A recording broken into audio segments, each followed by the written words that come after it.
Me, but also you. The Pharaoh fast forwards his favorite foreign film, Powder Donut. Okay, what's my line? The only line I see here on the script is get options based on your budget with the Name Your Price tool from Progressive. Oh man, that's a tongue twister, huh? I'm sorry, I'm gonna need a few more minutes.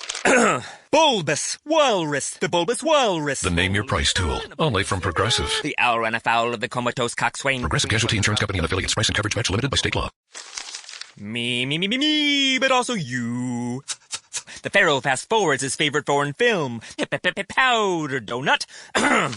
Okay, what's my line? The only line I see here on the script is get options based on your budget with the Name Your Price tool from Progressive. Oh man, that's a tongue twister, huh? I'm sorry, I'm gonna need a few more minutes. Bulbous Walrus, the Bulbous Walrus. The Name Your Price tool, only from Progressive. The owl ran afoul of the comatose coxswain. Progressive Casualty Insurance Company and affiliates. Price and coverage match limited by state law. Thank you for visiting ChristopherMedia.net. Christopher Media, let's make some noise. Welcome to Sporgy, the show that gives you half-ass sports fans giving their half-ass opinions. And now, here are your hosts. Welcome to Sporgy at number 79. I'm Chris. I'm Rich. I'm the Iceman. And number 79. Who was number 79? Good luck. I can't think of a damn one. Seriously? Come on, man. Center, played for Ottawa, Islanders. Right. I can Google. I have no idea. Right in the seriously, right in the time when we were all watching hockey like mad motherfuckers. Oh, Messier? No. Alexei Yash. Yeah. I even think he was the captain in Ottawa for a while. I think. I'm not sure. I know he was a high draft pick. He played fucking 13, 14 years, so, I mean, he had a pretty decent career there. I think he had over 300 goals, so not Hall of Fame, but respectable. I say it's a respectable Hall of Fame, but then you make it a Hall of Fame. The Hall of Respectable? No, I'm just saying, like, he doesn't... We could start it? He doesn't have the, 500 goals. It's pretty much a guaranteed. You just punched your ticket into the Hall of Fame. Basically a helper, not a playmaker type of thing. Yeah. A Scottie Pippen, not a Jordan. Yeah. So, yeah, that's who I got for 79. I know once we get in the 80s, y'all are going to go nuts with the wide receivers. Yeah. I'm not going to go nuts. There's only one number 80, but anyways. 80s. The 80s. Do you not hear that ass on there? Jesus, are we starting already? It's only because I love you, Rich. God damn. All right. So, yeah. So today, the whole sexual harassment is now hit. It has now hit the NFL Network, and who Donovan McNabb, Warren Sapp, Marshall Faulk, Ike Taylor. Oh yeah, yes. Heath Evans. Damn. So, yeah, all those guys now in the suspended till further notice. I'll be fucking up my Sunday morning. You could always count on Marshall Faulk to have a suit louder than Michael Irvin's, but yeah, and then Marshall Faulk apparently is in the Take It Out and Beat It club. Okay, so which I still didn't know that was a thing. I'm still amazed by that every time I hear it. I mean, I don't know if that's like a baller move, if I should respect that, or like, all right, if that's the ultimate creepdom. So here's the details on it. All right, Jamie Cantor, a 51-year-old former wardrobe stylist for the network, has leveled accusations against, well, a whole lot of people. I mean, just to go over the list again because we missed one or two. Obviously, Marshall Faulk, Ike Taylor, Warren Sapp, McNabb, Heath Evans, Eric Davis, and Eric Weinberger. Eric Weinberger being a executive producer for the NFL Network.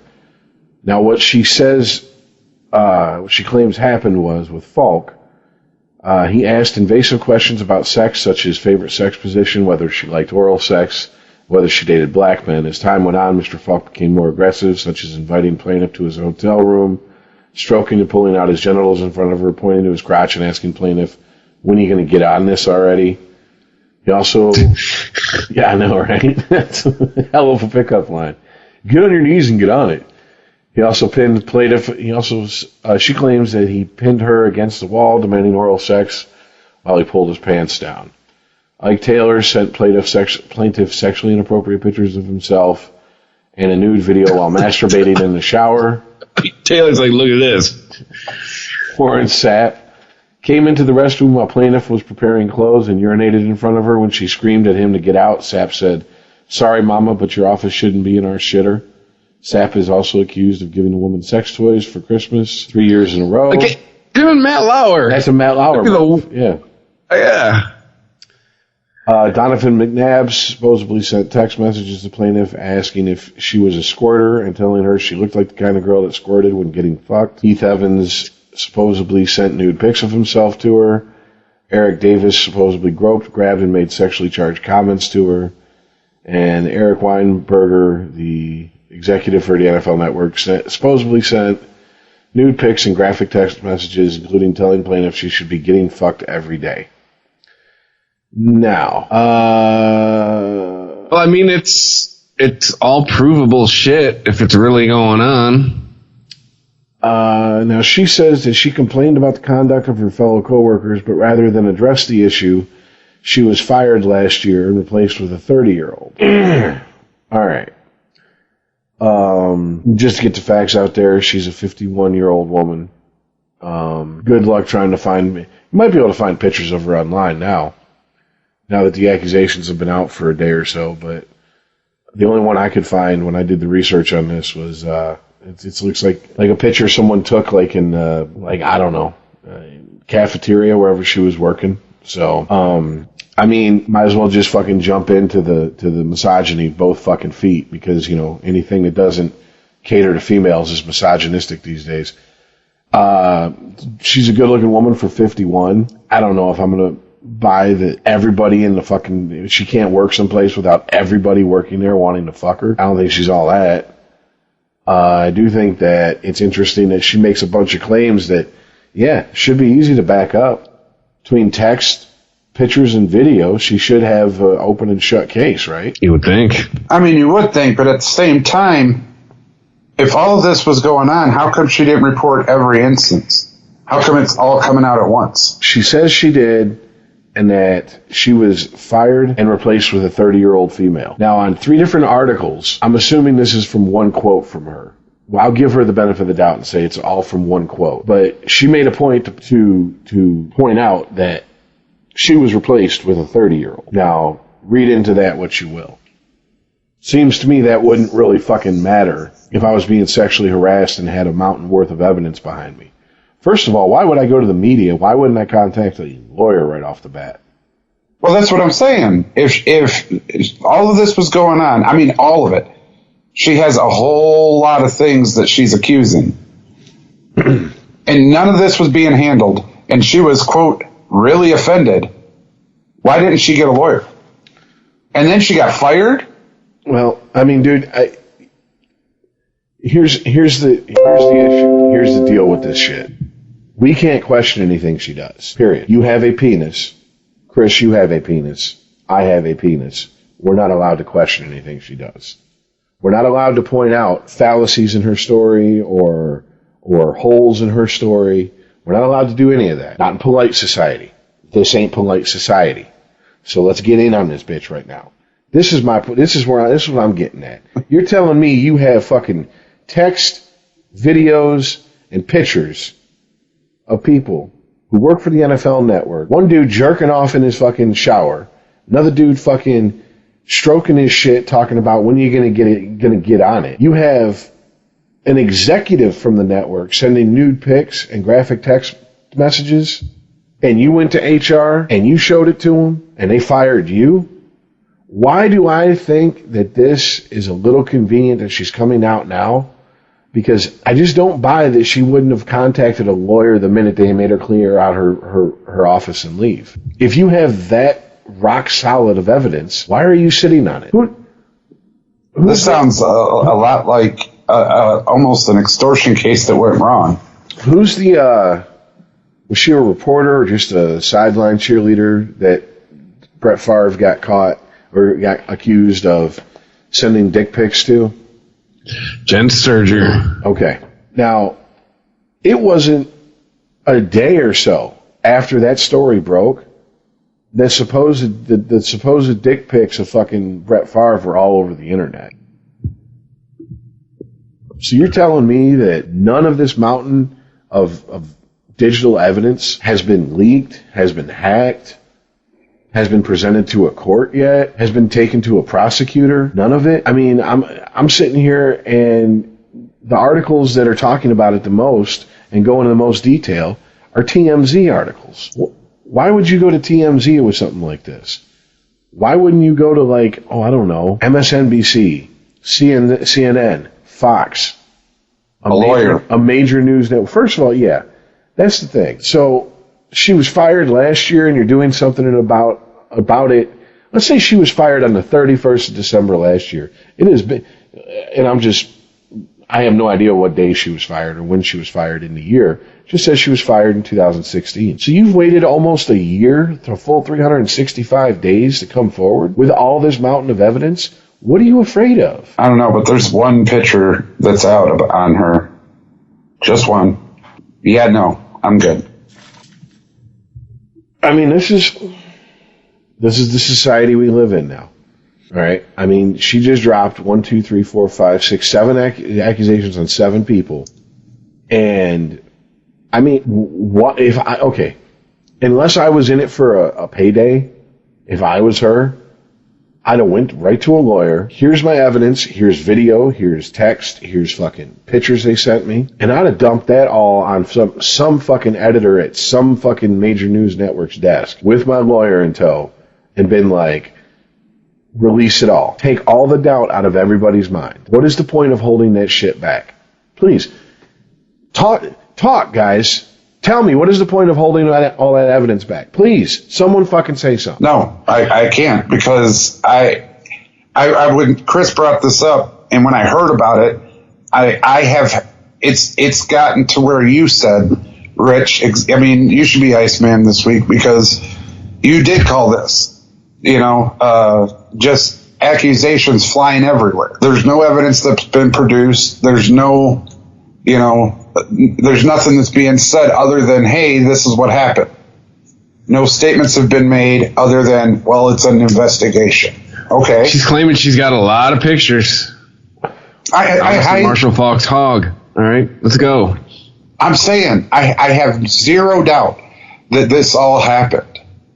But what I'm trying to say is if this happened over a period of time and she got offended the first time it happened, this should have been a case a long time fucking ago. Well, the thing that's being thrown around though right now, Iceman, with all of these is the environment is right now. It's more conducive. Women are they're feeling more comfortable now to do it. That is the narrative being spun. I ain't buying it. It's the boy who called wolf. Now every single woman, whether she went along with the joke, whether she induced the joke, whether it wasn't a joke at all and she was playing it up and just sucking it in and loving all the attention. Now she has all this mountain of fucking evidence and goes, who's going to pay me? Who's going to pay me? Nobody? Lawsuit. I have been harassed. And you can't dispute it. That's the other thing, Rich.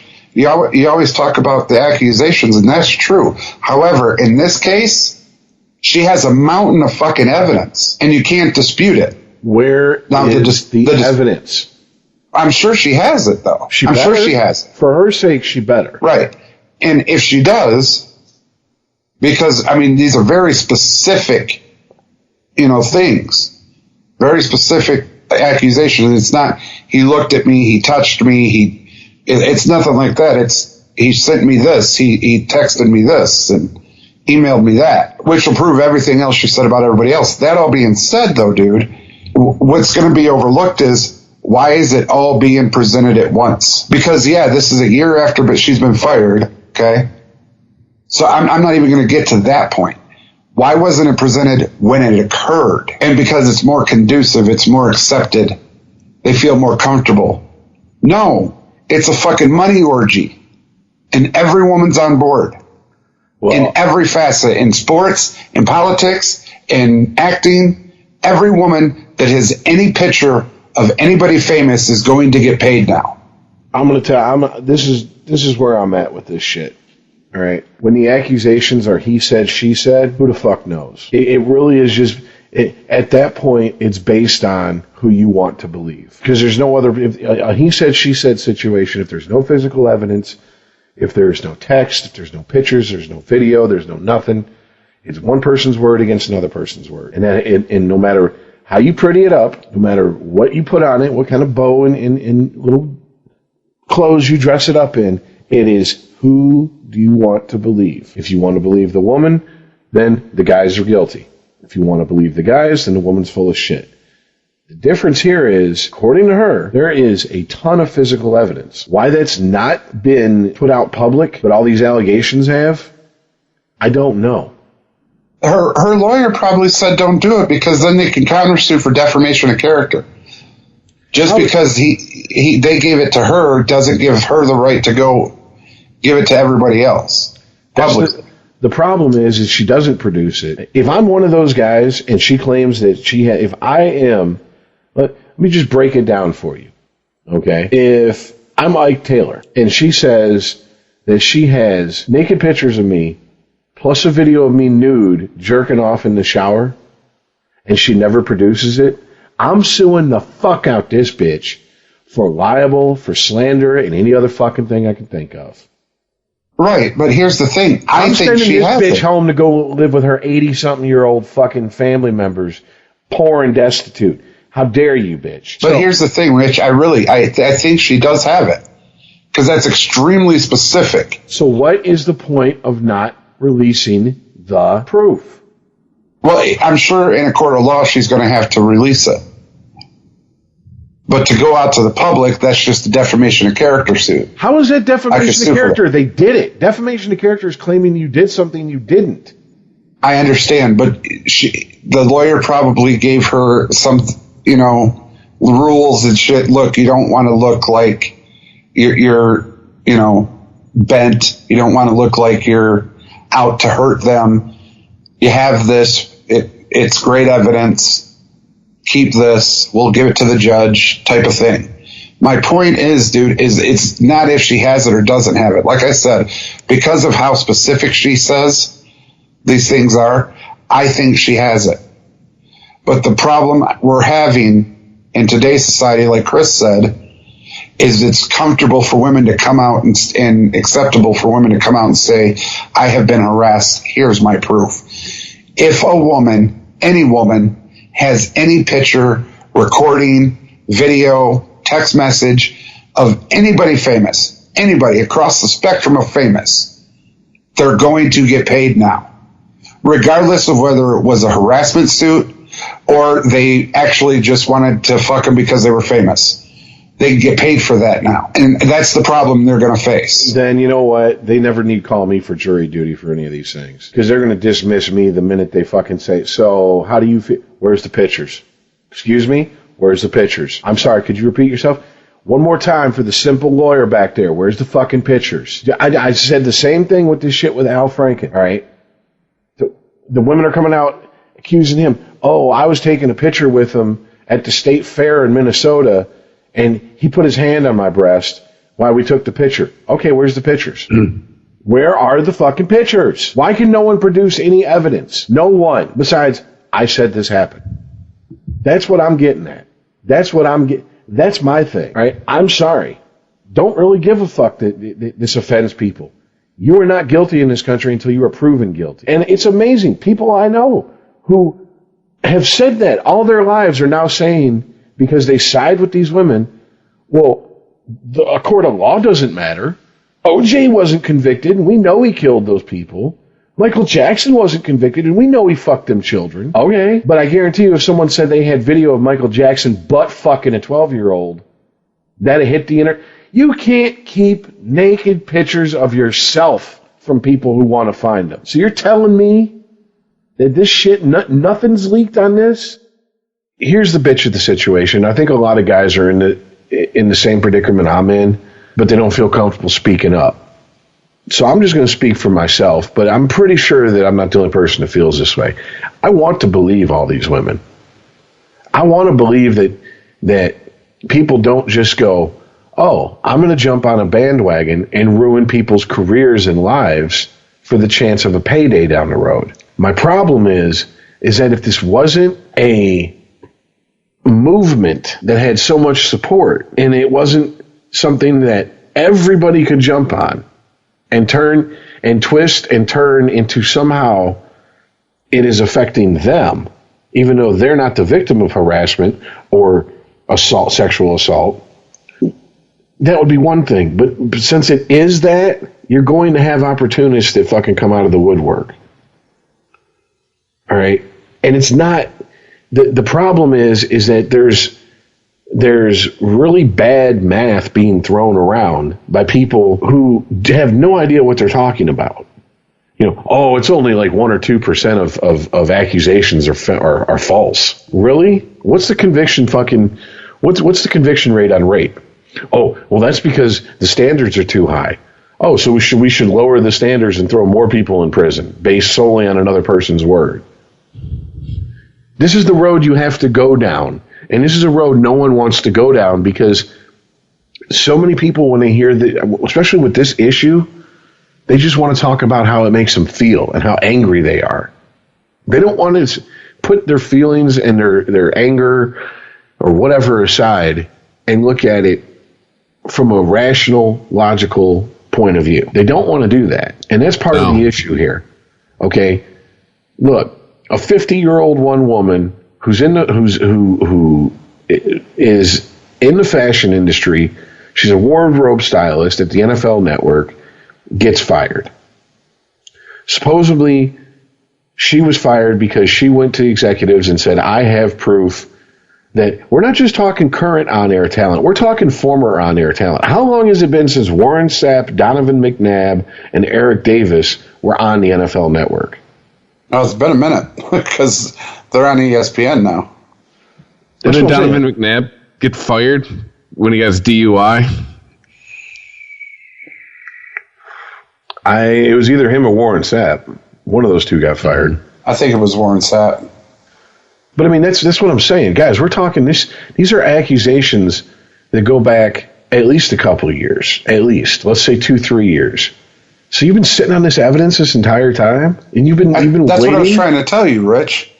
And Chris brings up that, and it's true. It's not something he thinks. It's the truth. Women are feeling more accepted and saying, I was harassed. And it's more profitable, if you will, now. People believe you and go, okay, here you go. Here's your settlement. Earl, I don't care how unacceptable it is for me to come forward and say I've been sexually harassed. If you sent me a video of your mongoloid-looking ass jerking off in the shower, you best believe that shit's posted on a fucking public fucking website, and I'm just handing out the link to anyone who asks for it. Fuck no, that. I got that, but it's that's not what, dude. Come on. No. Yeah, she's afraid she wasn't going to be believed, and she's got that type of evidence. That doesn't. Nope. Next. Doesn't hold water. I'm not playing that game. So dig in the dirt for another. It's not that. It's not that, Rich. It's back in the day when women came forward and says I was sexually harassed. Okay, for example, Mike Tyson, when he got put in prison for rape, everybody, that woman could not go anywhere because she was a super pageant model person going to Mike Tyson's room 2:00 in the fucking morning. What did you think was going to happen? That they were going to sit around and read the Bible. Well, I wanted to tell you, Earl, it's just because, trust me, it's not the smartest move, but there shouldn't be an expectation if you go to somebody's room at 2 a.m. I mean, again, Chris, I'm not even going to argue that point with you. If you go to a famous guy's room at 2:00 in the morning, you're not going to sit down and have fucking milk and cookies. Just saying.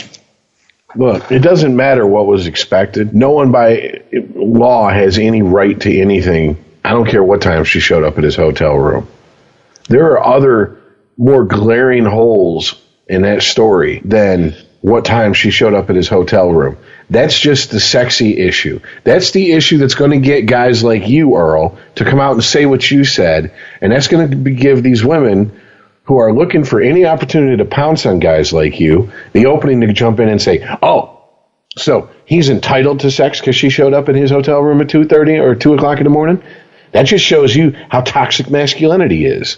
Boom, you fell for the trap.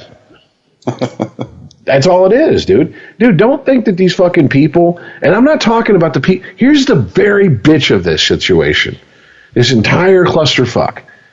The people involved, the harassers, the harassed, the people who fucking knew about it, turned a blind eye, whatever, they're the quietest people once they fucking get their side of the story out. It's everybody else finding a way to make it about them, make it about their pet peeve, make it about their cause.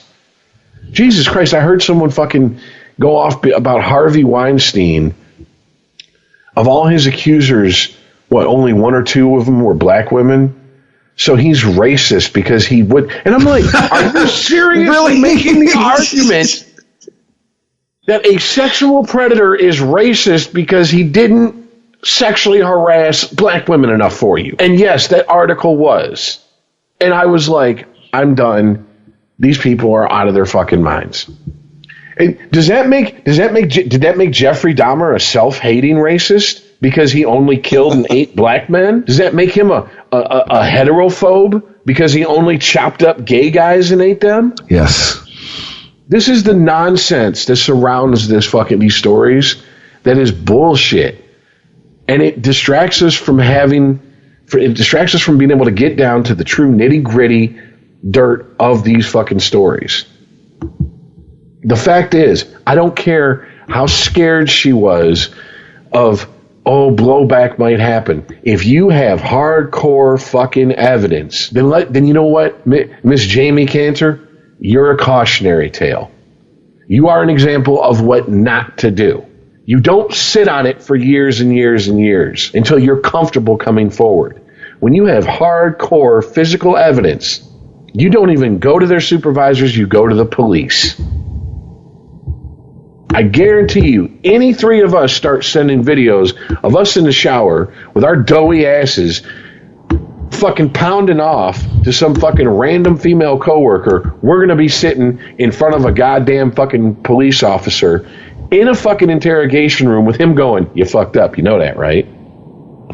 You know you fucked up, right? And when we go, what are you talking about? Hit play. Get your popcorn ready. Hit play. Boom. End of fucking story. All right? So, if it did happen, yeah, that's fucked up. And they don't need to be on the fucking NFL network and whatever, dig up their dead fucking ancestors and butt fuck them and piss in their mouths, whatever the fuck is we're supposed to do these days, because this is an unforgivable sin. All right? How dare a guy fucking... So you like it doggy style? Oh, that's it. He needs to be put to death. Apparently that's where we're at in society, so fucking be it. But let's be honest here. Why were you sitting on that for fucking years? Because you were looking for an opportunity to cash in? I mean, dude, 7 people, including an executive? You have hardcore proof on? Bullshit. You go to the police. You don't. First of all, you don't go to a lawyer. You go to the police. I'm being sexually harassed and assaulted. Here is physical proof of that. Excuse me, sir. I'm being harassed. On top of that, you really want to get down to it? I'm pretty sure she can afford a smartphone that can record audio and video. Why the fuck wasn't she rolling that anytime she was alone in a room with one of these guys? They've already proven that they will fucking overstep bounds. Boundaries mean nothing to them. By sending nude pictures and pictures of them beaten off and video of them beaten off and et cetera, et cetera. I mean, come on, dude. At a certain point, look, if you live in Detroit and you go to bed and you leave every window and door open and unlocked and you get robbed, am I supposed to fucking feel sorry for you? I mean, leaving your keys in the ignition in the car unlocked. Yeah, you distorted real bad on that. I didn't hear what you said. I said leaving the keys in the ignition in the car unlocked. Exactly. You know what you do that Leave shit. it running too. When okay, because I know a few people who pulled this trick in my lifetime. They got full coverage. They can't afford the note no more. So they take their car, they take it down into Detroit, and they park it on a fucking street, and they leave the keys in it. And they leave it unlocked. They come back in a couple hours, the car is gone. They call the police. My car was stolen. They report it. When the police recover the car, well, there's no signs of forced entry. There's no sign that anybody did anything to the steering column.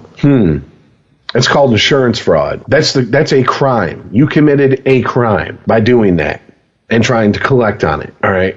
I'm sorry, dude. Maybe I'm different, and maybe most of the women I know are different, but I don't know many women who would sit on a mountain of physical evidence, lay back in the cut, and wait for years and years and years for just the right opportunity. Here's the issue, Rich. Prove her wrong. If she has this evidence, if she even has a picture, one fucking picture that she claims she has, then that person who sent that picture is in deep shit. Everybody else, what proof do you have? I'm just saying, how do you prove her wrong? If she has the evidence. If she has the evidence, then I get the feeling that there's going to be quite a few people who used to work for the NFL Network who are going to be on probation. I don't think you can go to fucking prison for sending naked pictures of yourself yet. Give it a year or two. Mark it down. Wiener. Anthony Weiner. 12. Well, that's because he sent it to a fucking minor. We're recording on the 13th of December on 2017. Guarantee you in a couple of years, you will be able to be, if you send a nude picture and she says she didn't want it, your ass will go to jail for it, because that's where we're heading. Now, here's my question. What happens if this fucking goes forward to trial and none of this physical evidence ever comes out? All these guys' fucking reputations and careers are ruined. Yep. And she said she has this mountain of evidence against them, yet none of it ever comes out. And I don't mean in some lawyer shit. I don't mean like they present it to the court and then someone, this evidence is fruit from the tainted tree or whatever fucking bullshit, Law and Order fucking hang 'em high McCoy bullshit they pull. It doesn't. I'm talking if she never produces evidence. If they ask her lawyer, well, where was all this fucking these texts and the pictures and the video? I don't know. She never showed it to me. So what happens then? Why are we not talking about what happens then? Why are we not talking about what happens if some of these fucking... It's not the story they're telling right now. Why aren't we having a discussion about harsher... You want harsher sentences for this type of shit? I'm for that. I don't send my dick to anybody who's... I've never sent a dick pic, period. So I ain't worried about that. Second of all, yeah, I'm for harsher sentences. I'm also for just as harsh a sentence for fucking false accusations. You make an accusation that could have put a man away for 5 to 10, and it gets fucking brought out to light that was a false accusation, you do 5 to 10. You take his spot. Problem solved. Oh, but you can't, because that'll discourage people from coming forward. Well, no, actually, it'll probably make people come forward when they have rock solid proof and evidence of what's going on. It takes the he said, she said bullshit out of the equation. But it does, but it doesn't, Rich. Because, like I said before, you can't tell me, even if she has these pictures and videos, you can't tell me that these were unsolicited. She's going to tell you that. The court case is all about it. See, but I can tell you that because I can go by what most guys I know have done. Most guys I know, they don't ask if you want a dick pic. They don't ask for this. They don't ask that shit. They just fucking send it. Whereas check this shit out. Boom. Whereas us, we have to ask. How many times have you just gotten a text message, reached over, opened it up, been like, oh shit, that's some spread brown eye action from Lisa at work, and I didn't even ask about it.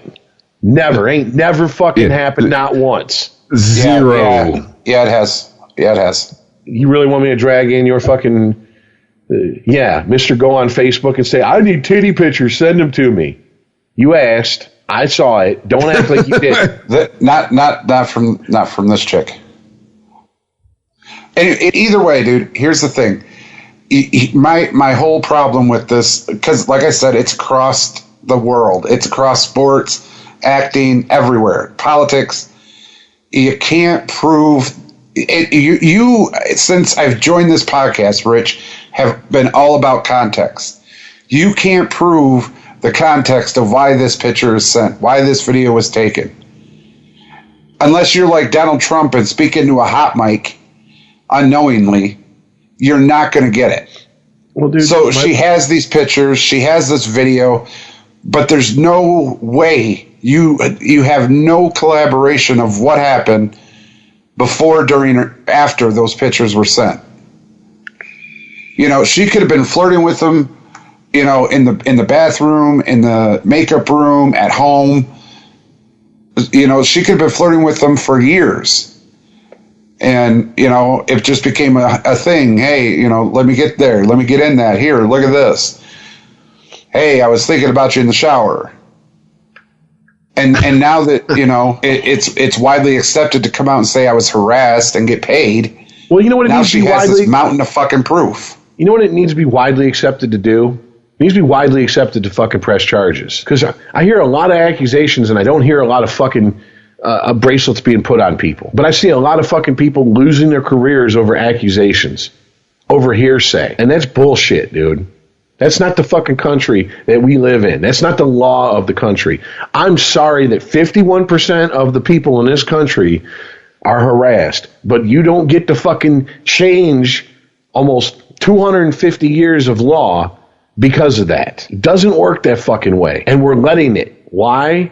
Because we've been fucking maneuvered into a corner to where we can't say anything. And when I say we, I mean anybody, male or female, who goes, wait a minute, I have a question. Stop victim shaming. Put your hand down. How dare you? That's what you hear these days. Fuck that. You want me to prove I didn't do something? What's one of the first things they teach you when you learn the scientific method? You can't prove a negative. How the fuck am I supposed to prove I didn't do something? The burden of proof isn't on the accused. It's on the accuser. That's what's lost in all this. That's what pisses me off. If these guys are guilty, nail them to the fucking wall by their balls. I don't care. But I'm not going to sit here and turn my back and a blind eye to fucking basic rights in this country and the law. Because you know why? No one's going to turn a blind eye for anybody else in any other situation. Yeah, Rich, but that's just it. If she does produce this in a court of law or in negotiations, she's going to get paid. Dude, the pictures are going to go away. First of all, if she's going to get paid, then we'll never fucking see it. It'll be a settlement of some sort. Well, that's what I'm saying, though.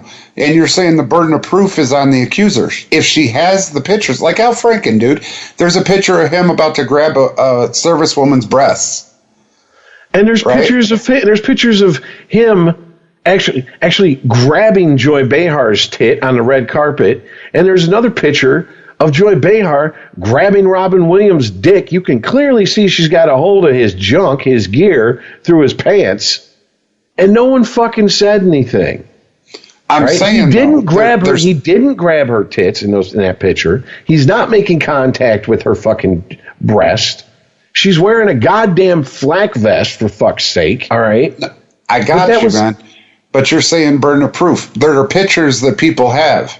Okay? And if she has any of these pictures that she says she has, then she has the proof. Too many ifs in that sentence for me, dude. Too many motherfucking ifs. Where are they at? Well, it just broke, bro. It just broke. No, give it time. Didn't just Let's break. see if she produces it. Warren Sapp, Donovan McNabb, and Eric Davis haven't been on the NFL Network for years. It didn't just break. The story just broke, but what happened did not just fucking happen. She sat on shit. Why? And you're going to tell me because she wasn't comfortable coming forward with rock solid proof? Then you know what? That's obstructing justice.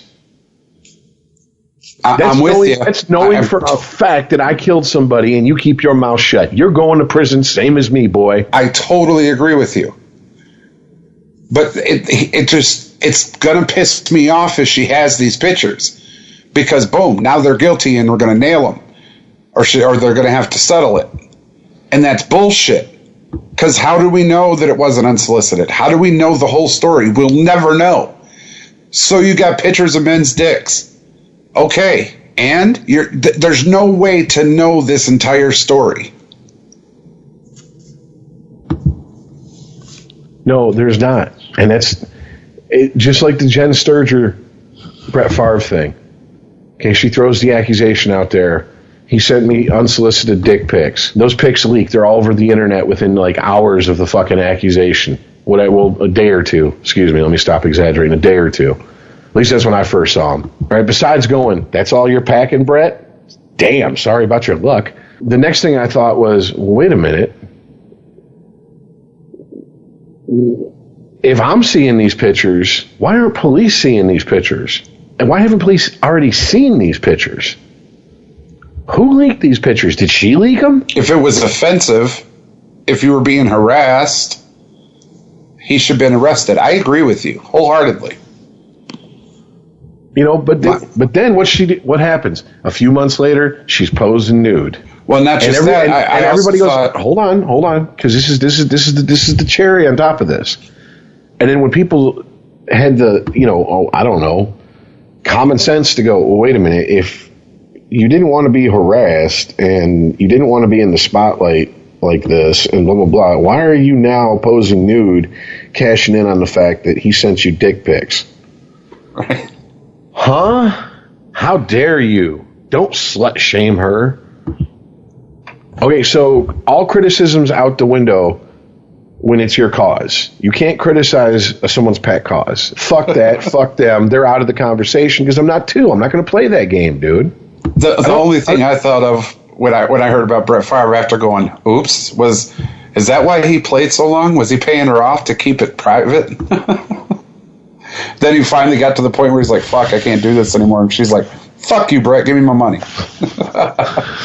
Well, look, I mean, here's the bottom line as far as what's going to happen, or as what has happened. Okay, they're out. Their careers are over at the NFL Network. It doesn't matter if this is as far as it goes. It does not matter. If this never sees the inside of a courtroom, it never sees the inside of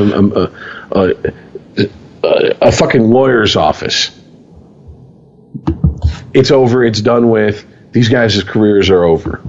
This is the world we now live in. So, what do you say? What do you say? There's nothing you can say, dude. There's nothing you can say. If the only thing you can do is go, wow, that's horrible that happened to that woman, and move the fuck on. Because anything else is wrong, apparently. And I mean, folks, all 5 listeners that we have, you got an hour to kill? Google the articles about this story from people who have nothing to do with this story, have nothing to do with sports, have nothing to do with any of this, and watch how they make it about themselves in every single fucking article. Watch how it's turned back to their pet issue. And then tell me this is how we need to fight. This is how we're going to move forward as a society. This is a good idea. Because I'm to the point where it's like, I don't even see why men and women work together anymore then. If Good morning, fellow coworker. I mean, if men are just so horrible, then have a separate entrance and exit for them, and have a separate entrance and exit for the women, and put a big fucking support wall in the middle of it with no windows and no doors, and let them fucking work on opposite sides of the fucking building. Because supposedly, and I mean, because here's the deal: if men are as fucking evil and horrible as they're being painted to be, they're gonna say it's gonna turn into prison on the men's side in about fucking 5 minutes. There's gonna be people fucking holding down other people, butt fucking people, because we can't control our sexual urges for more than 5 minutes. Hey, pass me that fucking swing line stapler. I'm gonna knock this motherfucker's teeth out so he can suck my dick all night and not bite it. I mean, that's just science. So I'm almost to the point where when a new accusation comes out, and I go, and what do you want done about it? You don't want to go to court. You don't have enough evidence to go to court. You've ruined his fucking career and his life. What more do you want? You want a payday? Well, you just got him fired from how he collects a paycheck. So what?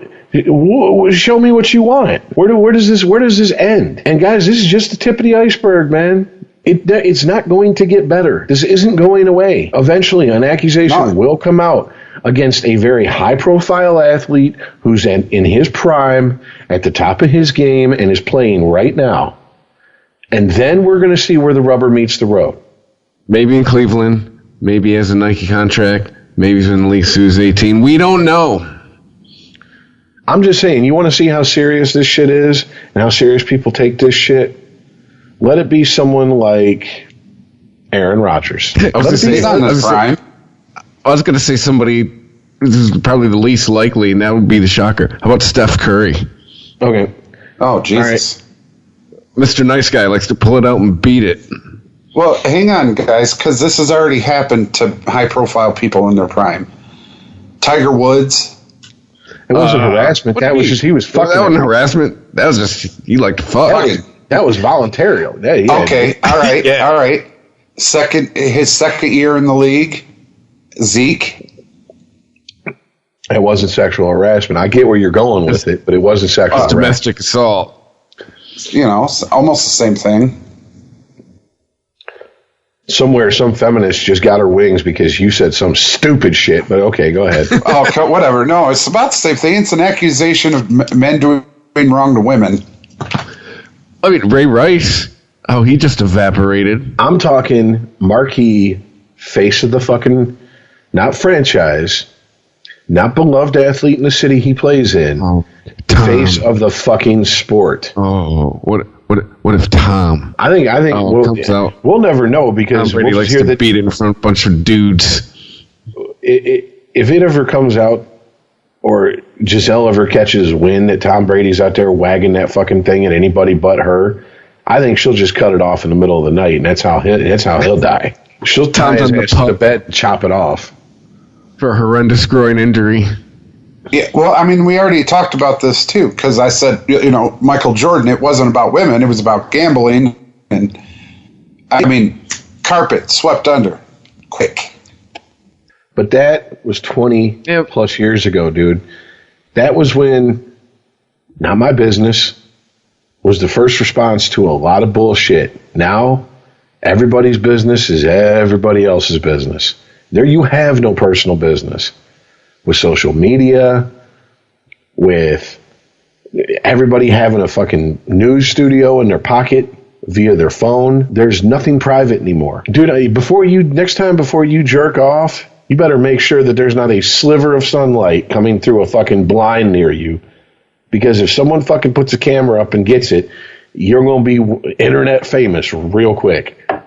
I mean, yeah, it's just all there is to it. There's no more privacy. Like there was 20 years ago, even 15 years ago. That's gone. That's done. That's over with. That's why I said it's going to happen, and I want to see the response to it. Because I highly doubt if an accusation gets leveled against Steph Curry that he's going to be suspended, taken off the team, and then released. I highly doubt that. I guarantee you that the people who hold his contract, the owners of the Golden State Warriors, will go, ooh, Kobe Bryant. That was voluntary. He didn't get. He came back. He didn't get suspended. Yeah, he didn't get suspended. He didn't get cut. He didn't get nothing. You're kind of proving the point, dude. But no, yeah, but she said, I am. But that went to court, and he got exonerated. Correct? There was one too many Siemens in her underwear, according to Dave Chappelle. Well, yeah. Any more than one is too many, but yeah. Yeah. Well, yeah. I mean, and I'd like to point out. We're talking just to quote the late Ralphie May. Their evidence was vaginal bruising. Ralphie May said, 6'6" black guy, 5'2" white girl. I wonder why her vag was bruised.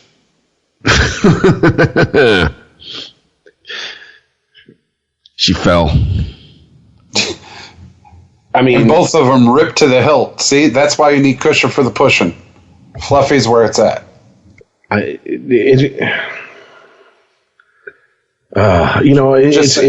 It is what it is at this point, man. The NFL Network has gotten rid of them. It's done. It's over with.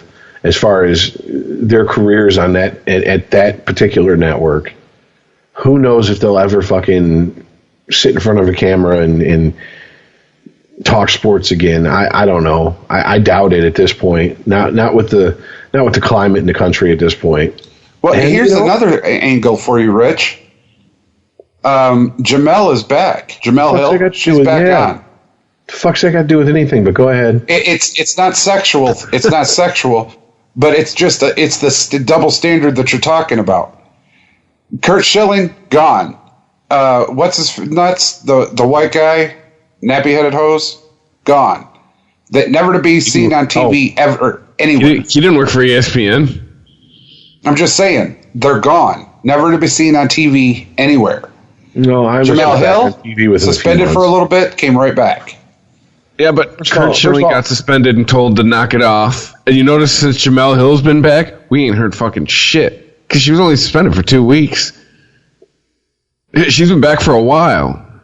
There's a difference. But you notice we haven't heard shit. She knows. Take that skill set outside of ESPN. Where are you working, sweetheart? You want fries with that? That's what she's doing. I'm sorry. Yeah, or you'll notice that the paycheck of an activist isn't as much as maybe perhaps it was at ESPN. She knows what side her bread's buttered on. She knew when to shut the fuck up. But I mean, her sin wasn't speaking out against the sitting president or bringing up politics. Her sin was she bit the hand that feeds ESPN by talking shit about the NFL. Yeah. She threatened commerce. ESPN went, whoa, wait, no. Here's where our allegiance ends. I mean, look, let's try to fucking wrap this up, put a bow on it, because it's just at this point we're just fucking going around in circles. It's done. It's over with as far as their careers are concerned with the NFL Network. Until there's anything legal filed, until there's some action taken, I'm going to err on the side of caution and go, well, that's a lot of accusations, and you say you have a lot of physical proof. Till I see it, Pixar didn't happen. Till I see it, it's kind of like my buddies who tell me, oh yeah, I kicked 12 guys' asses at once. Really? When did this happen? Last night? Where did it happen? Home plate? Comerica Park? Packed house? You got proof of it? Nope. Then you're full of shit. Sorry, I'm not buying it, dude. Pixar didn't happen.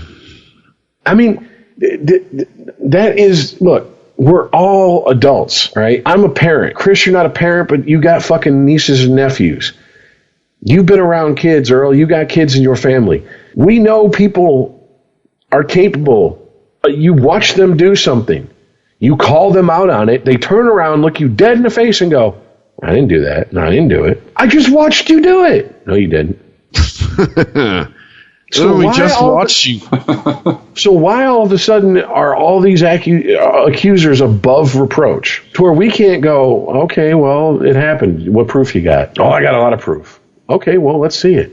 Well, I mean, I can't show it to you. Well, I said it before, and I'll say it again. She's saying an awful lot of provable shit. She's claiming to have an awful lot of things that could be subpoenaed for evidence. Yeah, and in case anyone in our audience is thinking about sending dick pics and videos and nasty text, they keep this shit on file at the cell phone provider for cases just like this, for situations just like this. And they keep all that shit on file for a lot longer than you think because we live in a post 9/11 world. I think it's like 2 years. It's not as long as it used to be. Still 2 years, early 2000s text, I think they kept them for like 3 months, 90 days. I mean, dude, we live in a world where if the NSA walks into a fucking cell phone provider, they don't even have to fucking flash a goddamn warrant. They don't need probable cause. They just say terrorism, show me everything you got. They're like fucking Arnold Schwarzenegger, Terminator 2. Your texts, give them to me. So, I mean, it's to me, this is going to be a very either open and shut case one way or the other, or this is going to get dragged out and eventually just kind of dissipate into the ether, which is probably most likely what's going to happen. If none of this hard evidence it shows up, it's just going to hang there, and then just like smoke, it'll dissipate eventually. And I mean, hey, I hope these guys are fucking taking care of their money if that's the case, because I don't think they're going to get a job anywhere ever again in this industry. I think that's how damning these accusations are. Truthful accusations or bullshit accusations does not matter anymore. An accusation is as good as a conviction in the eyes of the public, and that's all that matters. Because companies only care about one color, green. They don't care about justice. They don't care about doing what's right. They care about how does this affect our bottom line. And the minute you that you being there stops more money from coming into them, you have to go. Bye-bye. Have a nice one. Yes, you've crossed the line from asset to liability. Deuces. Well, anyways. Yeah. Oh, I wonder who will replace Marshall Falk. I wonder if they'll talk about it on Sunday. We will. I want to see if Rich Eisen takes on a serious tone, puts on a serious pants, and addresses it. But we'll see. So let's move on to, did an hour on that. Let's move on to where were you trying to go, Rich? Well, I was going to say this trade of Stanton to the Yankees.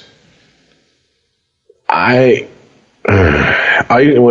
I sent the link to you guys, Iceman said something, and it was exactly what I was thinking. And it wasn't an hour later I started seeing articles pop up online claiming Derek Jeter is the gift that keeps on giving to the New York Yankees. No. And the debate really... You said since then, Stanton came out and said he wanted to go to the Yankees. Because I know he had a no-trade clause. And he had to any trade to any place. Yes, he did okay. Yeah, Iceman saw it last night. What exactly did it say there? When he did his press conference where he puts on the Yankee jersey, he stood up and said he didn't want to be part of another rebuild, part of another losing season. He wanted to go somewhere with a chance to win it all. That was Stanton at his press conference. So there you go. And one of his new bosses pulled some strings at his old job. Hooked him up. Well, dude, okay. They got, in return for Stanton, bag of baseballs? They got Starlin Castro, who I imagine is going to be traded, and a handful of prospects that are, to put it politely, at best, years away from being ready to have an impact, if they ever have an impact. I mean, so essentially this was a payroll dump by the Marlins. I mean, and if that's the case, okay, so be it. But I'd like to think that it's a little bit more than that. I would hope for Marlins fans, I hope that they're building towards something, but I can't see it. Dude, this is blowing it up, dude. This is a new owner. This is, I think, too, there might even be a little bit of, hey, look. Well, I mean, never mind. I mean, I guess Stanton ruined it with his press conference. Shit on my point that I was about to make. But it's a little bit of like, hey, nobody's safe. This guy's out of here. Like, we're new sheriff in town, and we're going to fucking build a winner. Some of you, what's it from Dazed and Confused? 50 of you are going in. 25 of you ain't coming back. That kind of shit. Like, hey, some of you might not be wearing Marlins jerseys come spring training. Maybe a little bit of that. Well, I mean, and if that's the case, unless you're a on-the-bubble player or a utility player or a player, like that, who the fuck wants to wear a Marlins jersey? I mean, dude, that's not exact. Yeah, okay, that franchise bought itself 2 World Series. But both times, the next year, they blew up the fucking team. The 97 Marlins, who won the World Series, looked nothing like the 98 Marlins. And the 2004 Marlins looked nothing like the 2003 Marlins that won the World Series. In fact, that was how we got up here in Detroit.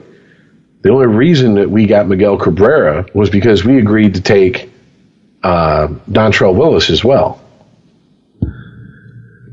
That's it. I mean, that's the thing. Jeets is got to find is got to make it a desirable place to play, and I think this might be the start of it.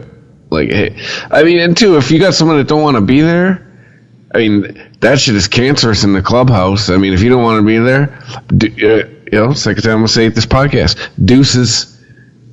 You don't be here. We don't want you here. You're not. You're going to be of no help to us. Well, bye, bitch. Look, let's be honest. What in the history of that franchise have they shown? What reasons have they shown to be a destination for players, for free agents, for guys to re-sign after the rookie contract's up and over with? The last player that comes to mind that they gave to the Tigers. I mean, they've had... Yeah, Stanton is at the beginning of his career for the most part.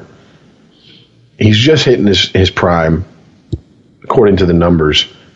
But, I mean, they've had two look to be Hall of Fame players, and they've gotten rid of them.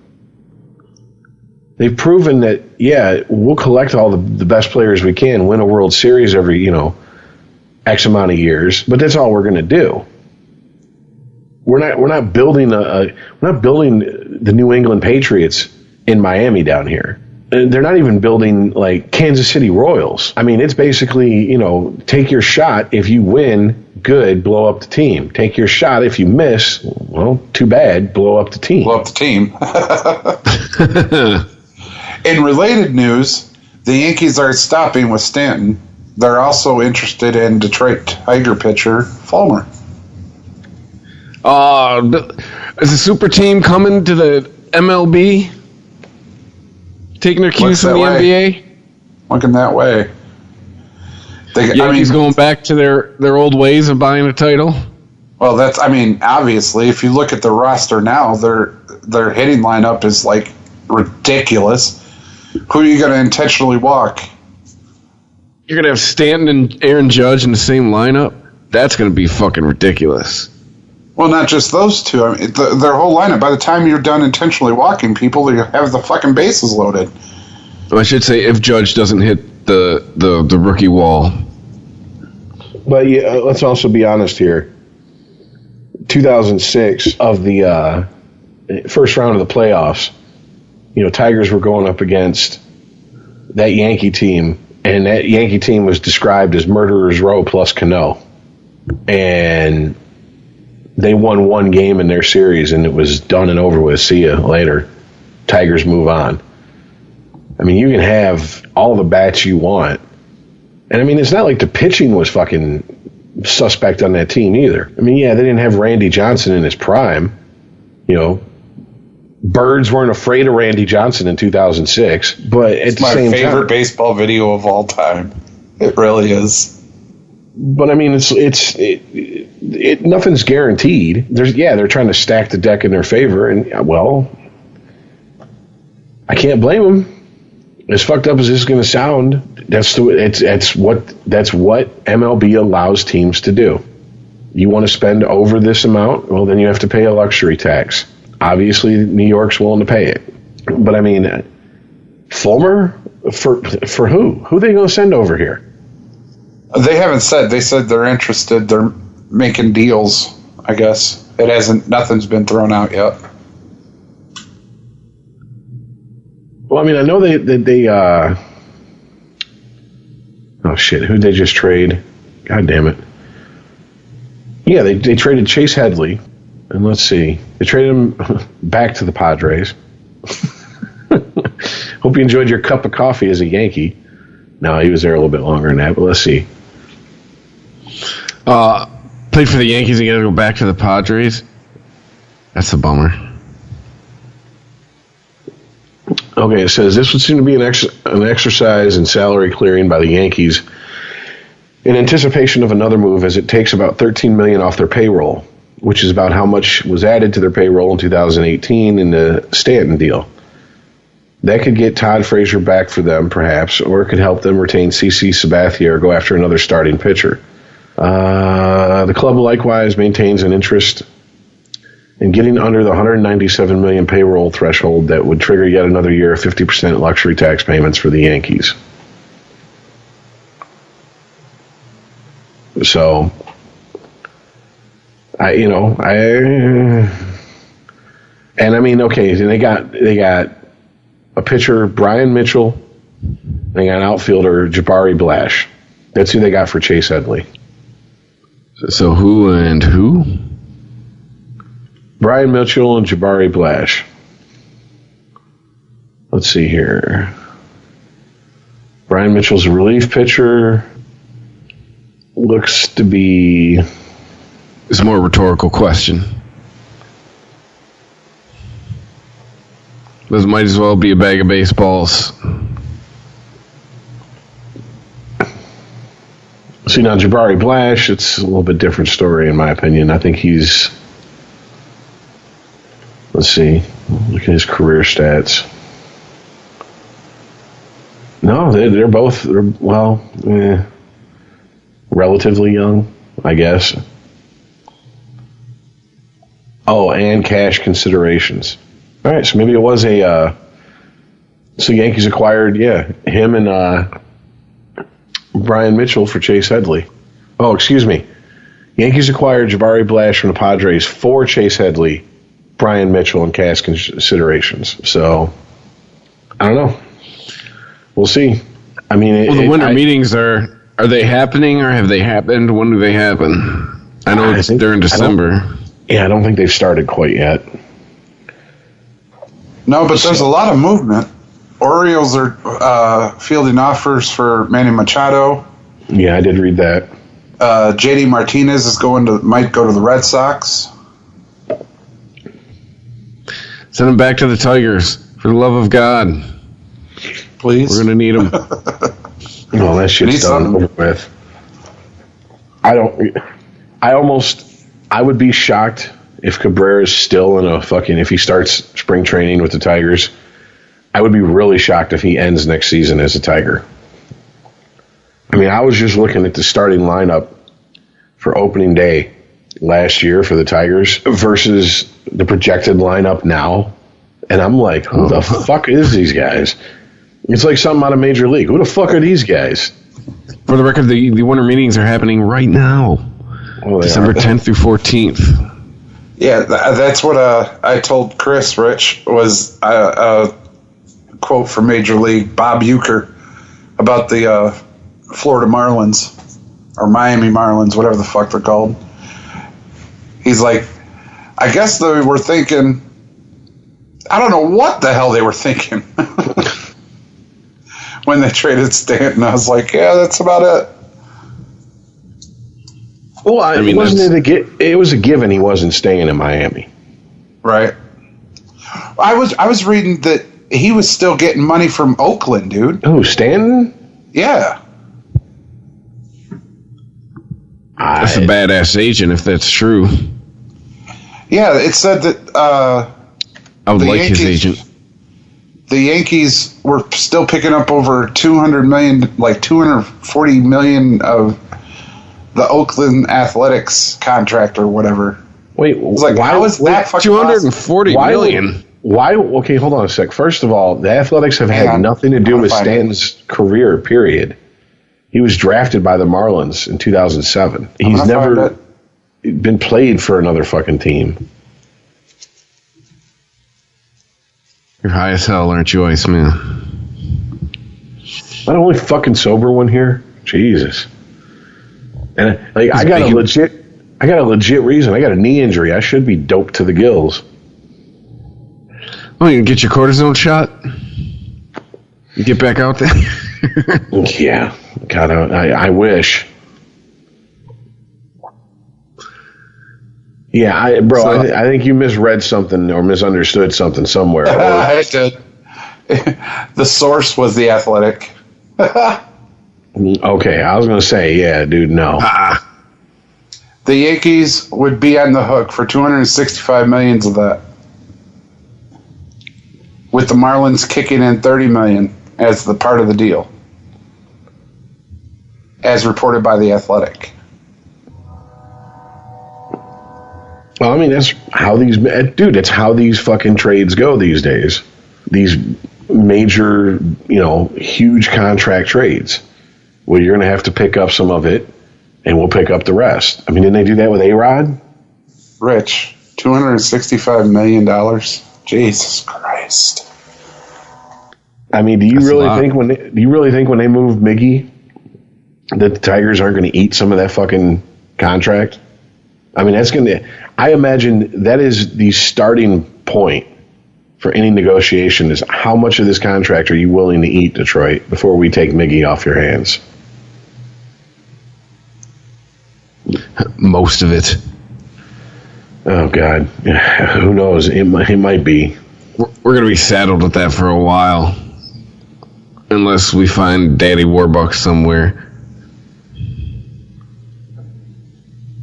See, this is why I wouldn't make a good executive, because I'm petty as a motherfucker. I'd be like, you signed the contract, you will play until literally you are a statue in right field and someone's shitting on you, and a bird is shitting on your shoulder.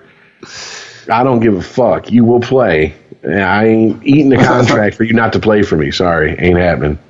I'm petty. And I start hitting the bottle again, Miggy. I don't know what to tell you. It ain't going to get no better than this. Yeah. Sit there and look pretty. You're done. We'll get you your own prescription of cortisone,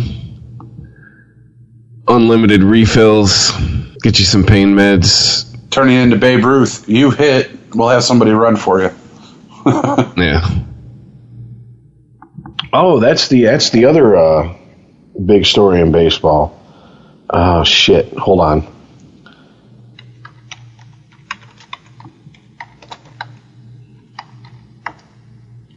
I'm going to mangle his name. I'm looking to see if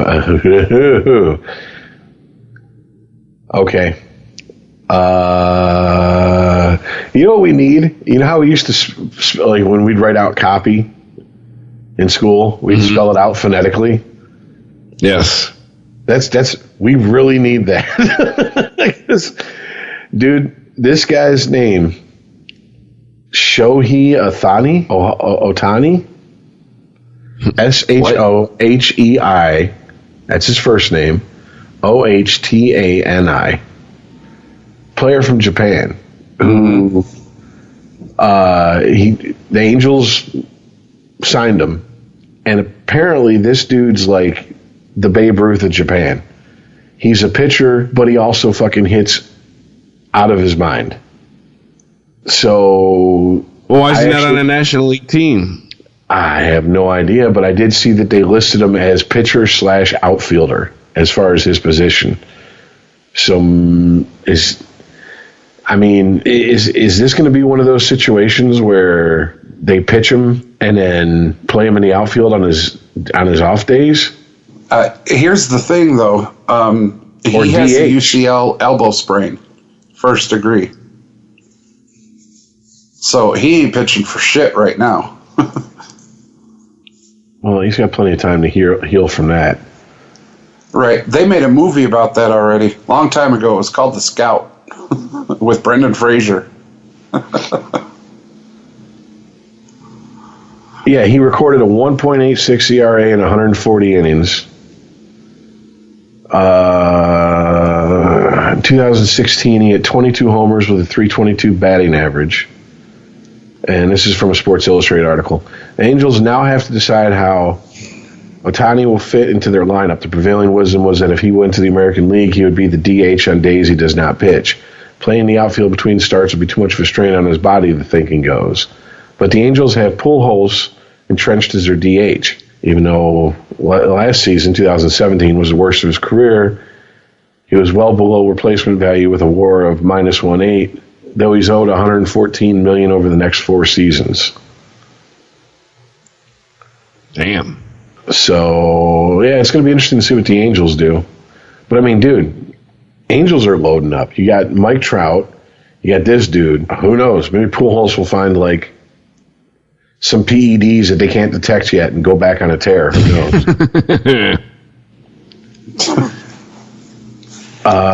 But yeah, and the 7 clubs he was looking at was the Angels, the Dodgers, the Giants, the Mariners, the Padres, the Cubs, and the Rangers. Which that's a strange group of clubs. I mean, Dodgers, yeah. Name them again. The Angels, the Dodgers, the Giants, Mariners, Padres, Cubs, and Rangers. Those were the 7 teams that he was willing to go to. Why are the Mariners and Padres even in that fucking conversation? Same with the Giants, really. I mean, I could see the Giants, or maybe he wants to make San Francisco great again. I guess maybe the Rangers that way too. But I mean, Dodgers and Cubs are the only 2 that are like relevant. Angels, what have the Angels really done recently? I mean, Dick. Not to be flippant, but they have arguably the best all-around player in baseball, and it's almost an afterthought. You know, Mike Trout comes up quite a lot less than if he played for any team in Chicago and east of there. If he played on the Cubs, if he played on the White Sox, if he played on the God knows if he played on the Yankees or the Red Sox, we'd never hear the end of Mike Trout. ESPN would be Mike Trout 24/7. Be Mike Trout all day, every day. The Trout Man. I mean, you know, Sports Illustrated in this article says the Angels now have MLB's unquestioned best player and its most hyped international import.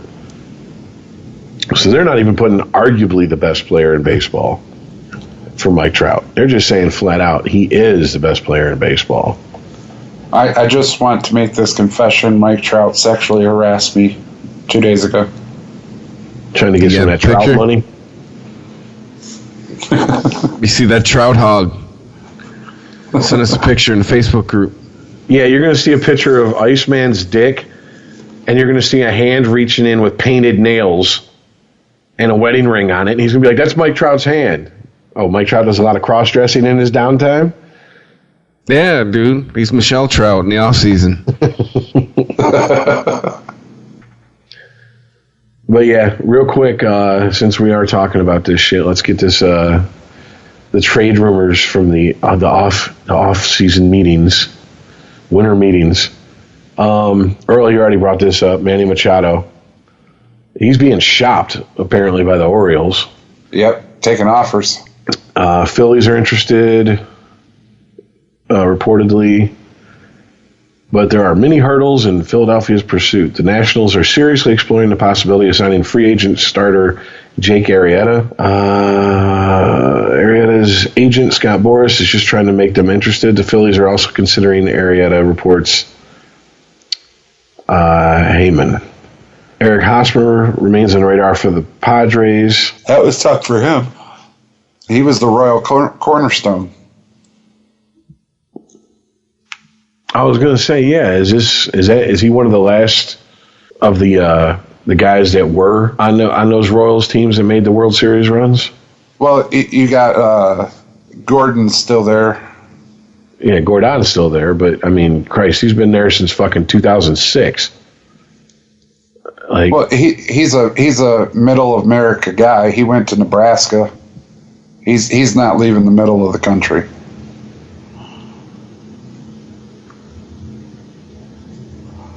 All right, and yeah, just to close up the talk on the winter meetings, Yankees are targeting Tigers starter Michael Fulmer, like you said, Earl. Reports say that the team's interest is very high, and the Yankees are also interested in Pirates starter Garrett Cole, Giants starter Jeff Samardzija, Diamondbacks lefty Patrick Corbin, and Athletics starters Kendall Graveman and Sean Mania. So they're just looking to fucking rebuild their rotation, it seems like. Which makes me think, what the fuck? Why would they bother with CC Sabathia still? Because in the article that I read from earlier, they were talking, they're freeing up salary space for, to lock up Sabathia. Why? Yeah, well, every time I hear that he's still playing, I'm just, really, we're still doing this? Yeah, but he can still throw, though. Yeah, but he's nowhere near fucking the workhorse and the stopper that he used to be. He used to be like a Verlander. Your team's lost 4 games in a row. Who's starting next? Sabathia? Well, that losing streak's coming to an end. I mean, he's just not that guy anymore. He's a back end of the rotation, middle of the rotation guy, in my opinion. I'm not spending big money, especially if I'm bringing that much fucking heat into New York, I'm looking at Sabathia going, you and your cocky, crooked ass hat are cold, homeboy. You got to go. Mm-hmm. Why don't you kick rocks up 95 and see if Boston wants your ass? Like, seriously, and the Tigers, if they are truly rebuilding, will have to be fucking retarded to trade arguably now their best pitcher, who was just a Rookie of the Year 2 seasons ago, for anything. Because it's not like the Yankees are going to stock their fucking minor leagues off of that trade. So, yeah, it's going to be interesting. Is that what we're going to call it? Interesting? I don't think the Stanton trade is going to be beat. I mean, that is the offseason move. Kicked it off with a bang. Yeah. I mean, it's just like the year the Tigers got Miggy. That was the offseason move, period. There was no other moves that were going to make people go, oh, shit, like that one did. So, yeah, I think we're pretty much done with the oh, shit portion of the winter meetings. All right. So, what do you want to hit next? I want to touch on the NBA. The big, huge trades that was supposed to be all the rage. Here we go again. What the fuck? You're going to make me pull up the goddamn standings. Oh, you can pull up standings. It wasn't what they hoped it would be in some places. Arguably, OKC. Ooh, ouch. They're 12 and 14. Durr. Oof. I mean, we've been talking about that one for a while. Can we talk about the Detroit Pistons come back to earth? A little bit. A little bit. They're 14 and 13. They were the second best team in the league for a while. Oh, look who's number 2 in the Eastern Conference right now. Stop it. Team that you declared done like a month ago. Stop talking. Just saying. Well, I mean, we have Cleveland. We have an interesting situation here in Detroit because we did have a team that was, I mean, I think we can all agree, playing way above their pay grade and have, come crashing back down to earth. To me, the question is, can they look at that early season success and go, we can get back to that. This is just a blip on the radar.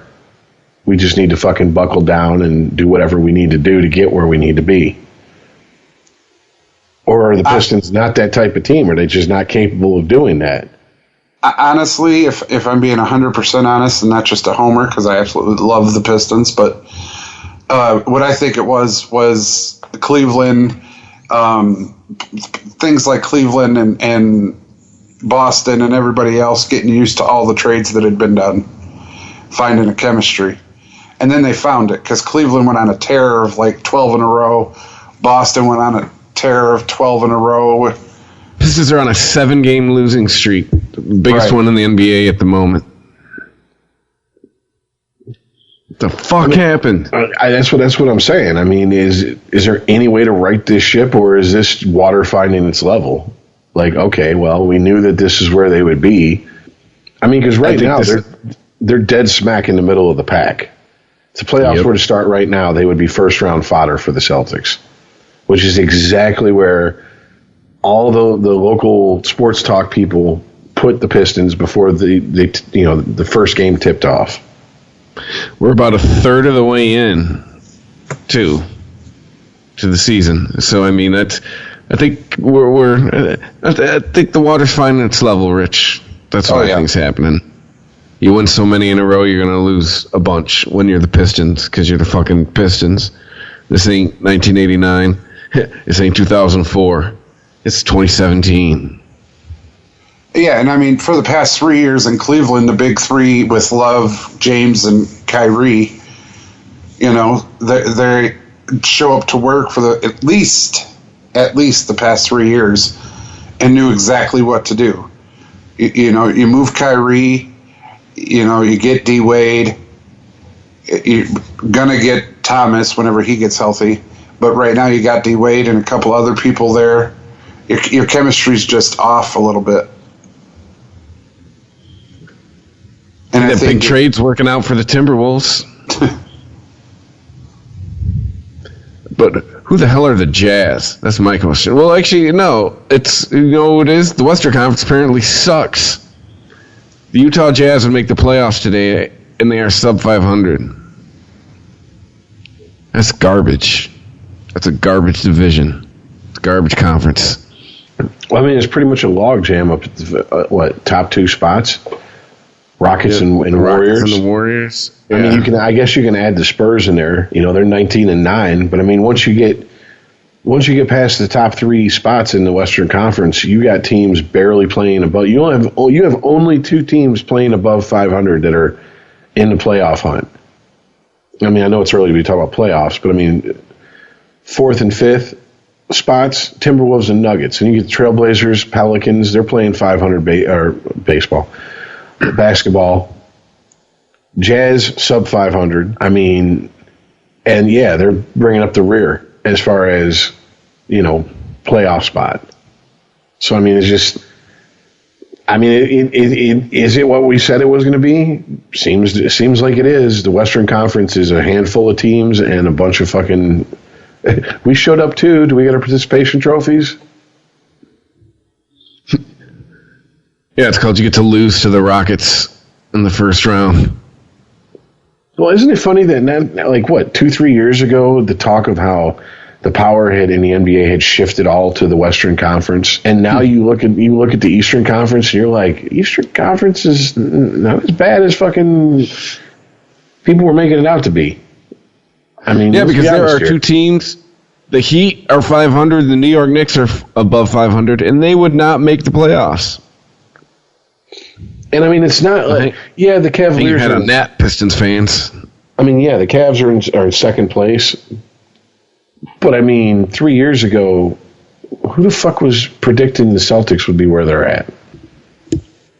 One guy in Boston named Sully. Yeah. So some dude named Boston named Fitz.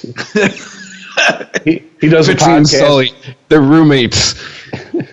He does a podcast with his two buddies, and he's like, well, I'm a Boston homer, but I mean, the fucking Celtics, they got it this year. Celtics are fucking wicked. I'll never pick against my Boston teams. As long as we got Tom, we got a shot. Oh, the Celtics, dude. We got fucking Isaiah Thomas. Oh, fuck. But no, seriously, man. Come back after the All-Star break. It's going to be awesome. Wicked awesome. Sorry. I mean, if you just look at, the games behind, it's quite a drop-off in the Western Conference once you get past, top three spots. Timberwolves, 6.5. Nuggets, 7. Trailblazers and Pelicans, 8.5. Jazz, 9 games. I mean, it's not quite the drop-off. Well, I guess the Bucks are six behind, along with the Pacers, and they're number 4 and 5 spots in the standings. But I don't know, man. I mean, basically, this is my question: should we just forego 2 rounds of the playoffs. Just have the Rockets and the Warriors play, and the Celtics and the Cavs play, and to see who meets in the finals. Take our cue from college football. Yeah, exactly. Like the rest of you guys, you really don't have a shot. Let's be honest here. All right. So is there anything in the NHL we want to hit before we get into the foosball? Well, before we hop off basketball, you got Daddy Ball and the Baby Balls. That's who they signed with? Lithuania. There you go. So, Yay. Well, I mean, he Listen to us all not care. We all hate that guy. He's all he has to do is get the oldest Ball brother thrown off the Lakers, and he can sign with Lithuania. Then he's got his dream of having all 3 of them play for the same team. Oh, there you go. So that's all it's really going to take. He'll never be soft ever again. Just wake up, rock hard, go to bed, rock hard. Well, I did think it was funny that all the comments that I heard about them going to play overseas, apparently it's a cutthroat league over there. It's you win right now with the players you have right now, or else the coaches and GMs' heads are on the chopping block. So it's not a developmental league by any stretch of the imagination, from what I'm hearing. So, I mean, if these two go over there and start off with that, lukewarm fucking out the gate, I can imagine that's going to cause some problems.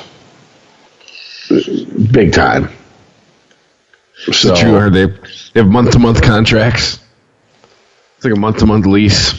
Well, I can't remember who. I'm trying to do a quick lookup on it, but I was trying to remember who basically said, no, we don't want him over here. It's Morabanc Andorra, a Spanish club. Explorer doesn't want the Ball brothers. LiAngelo and LaMelo were offered to our team, both kids looking for a deal in Europe. Money isn't an issue to them, but they have zero experience, so it's difficult to take them seriously. I don't know what to do with their dad. This isn't a good or normal situation. I don't like it. We're not going to sign them. I mean, that's not full of like PC double talk. That's just, no. Daddy Ball's going to hear the word no. He might not like that. And then you had a general manager from a team in Italy, and he said, I think all the loud noise LeVar Ball makes is fake. It's to promote his big baller brand and sell merchandise. That works in the U.S. It doesn't work overseas. So they don't really have a very high opinion of the Ball family over there. They just show the Ball family footage of soccer games. Like, it's what you're going into. These people. Fucking rugby bitches. But you know what? Bananas at you. You know what was great was that fucking, and it's too bad that none of us were in the studio to play the video or play the audio of the video, but the 76ers fan getting the picture taken with LeVar walks right up to him. LeVar puts his arm around him. Dude looks him right in the face, says, "Fuck you, your sons suck." It's the picture taken. That guy's my new hero. I mean, what's really sad? You know what's really sad about this whole thing? Nobody's talking about LiAngelo getting, or LaMelo, or whatever the fuck his name is, getting arrested. Oh, they might as well because it's over. Yeah, 5 years ago, dude. That's been taken care of. Right. So he just gets nothing for stealing? Pretty much. Well, he got suspended indefinitely from UCLA. That's over here. It's fucking China, yo. Hey, first of all, remember, Daddy Ball had people on the ground, and then Trump handled it. So either way, apparently it's taken care of. No matter which blowhard you believe in that scenario, it's taken care of. And I do have to say, I'm severely disappointed. Like, in the hype that was built up around Daddy Ball versus Cheeto Trump, it that fizzled out real quick. Well, Like, dude, too you much- know Secret Yeah, I was Service fucking disappointed. visited him and was like, you know what, LeVar? Yeah, wrong fucking tree, brother. Shut the fuck up. This is the man. The number one. The POTUS. You know, a lot of times when you throw on your tinfoil hat, Iceman, I'm quick to shout it down. That might have some weight. You know, because it fizzled out real quick. I'm almost 100% serious here. Because when he called out, Michael Jordan, and I would beat Michael Jordan one-on-one and everything else, that was talked about ad nauseum. My son's going to L.A., that was talked about forever.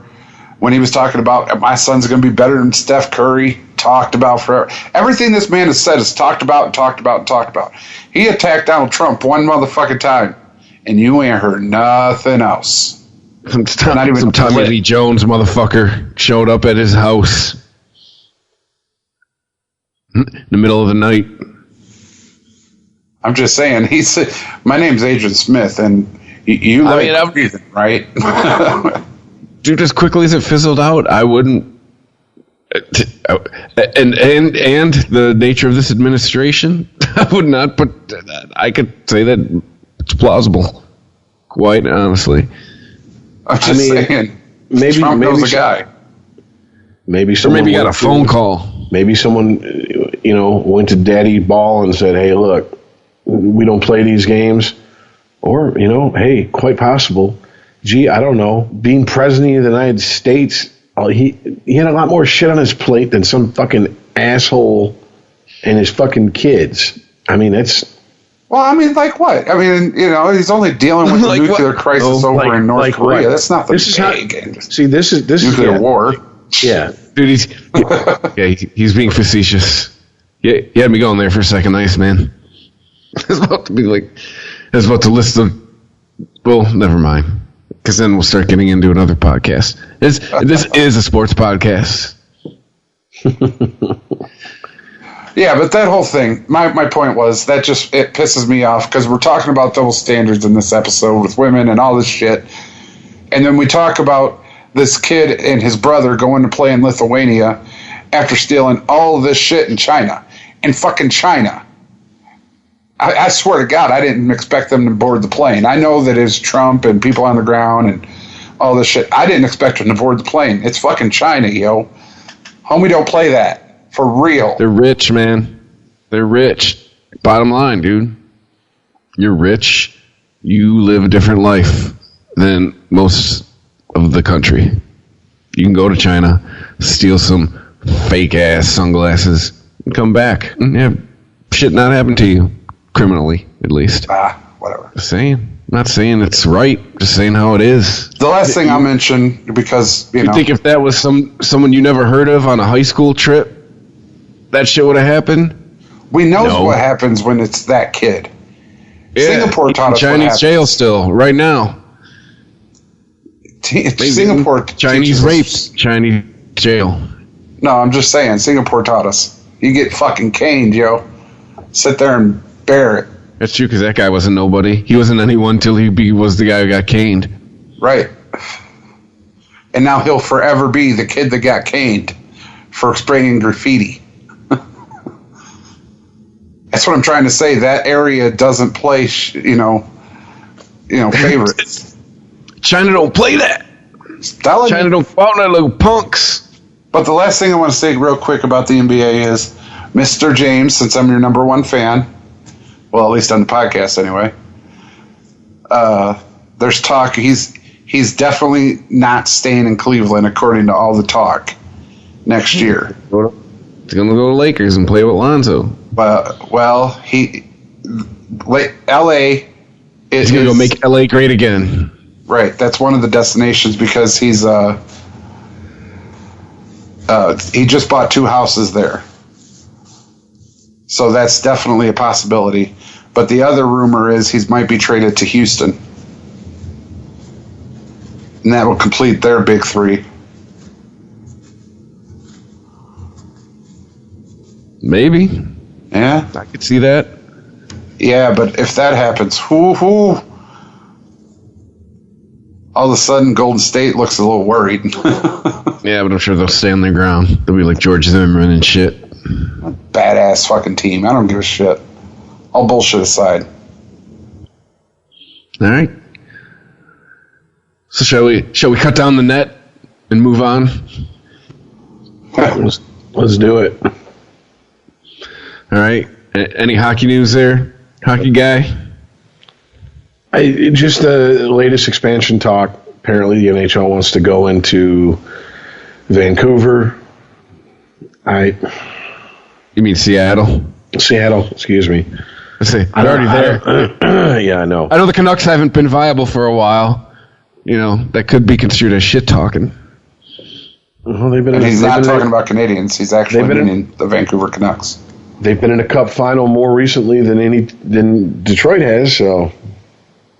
Oh, that's true.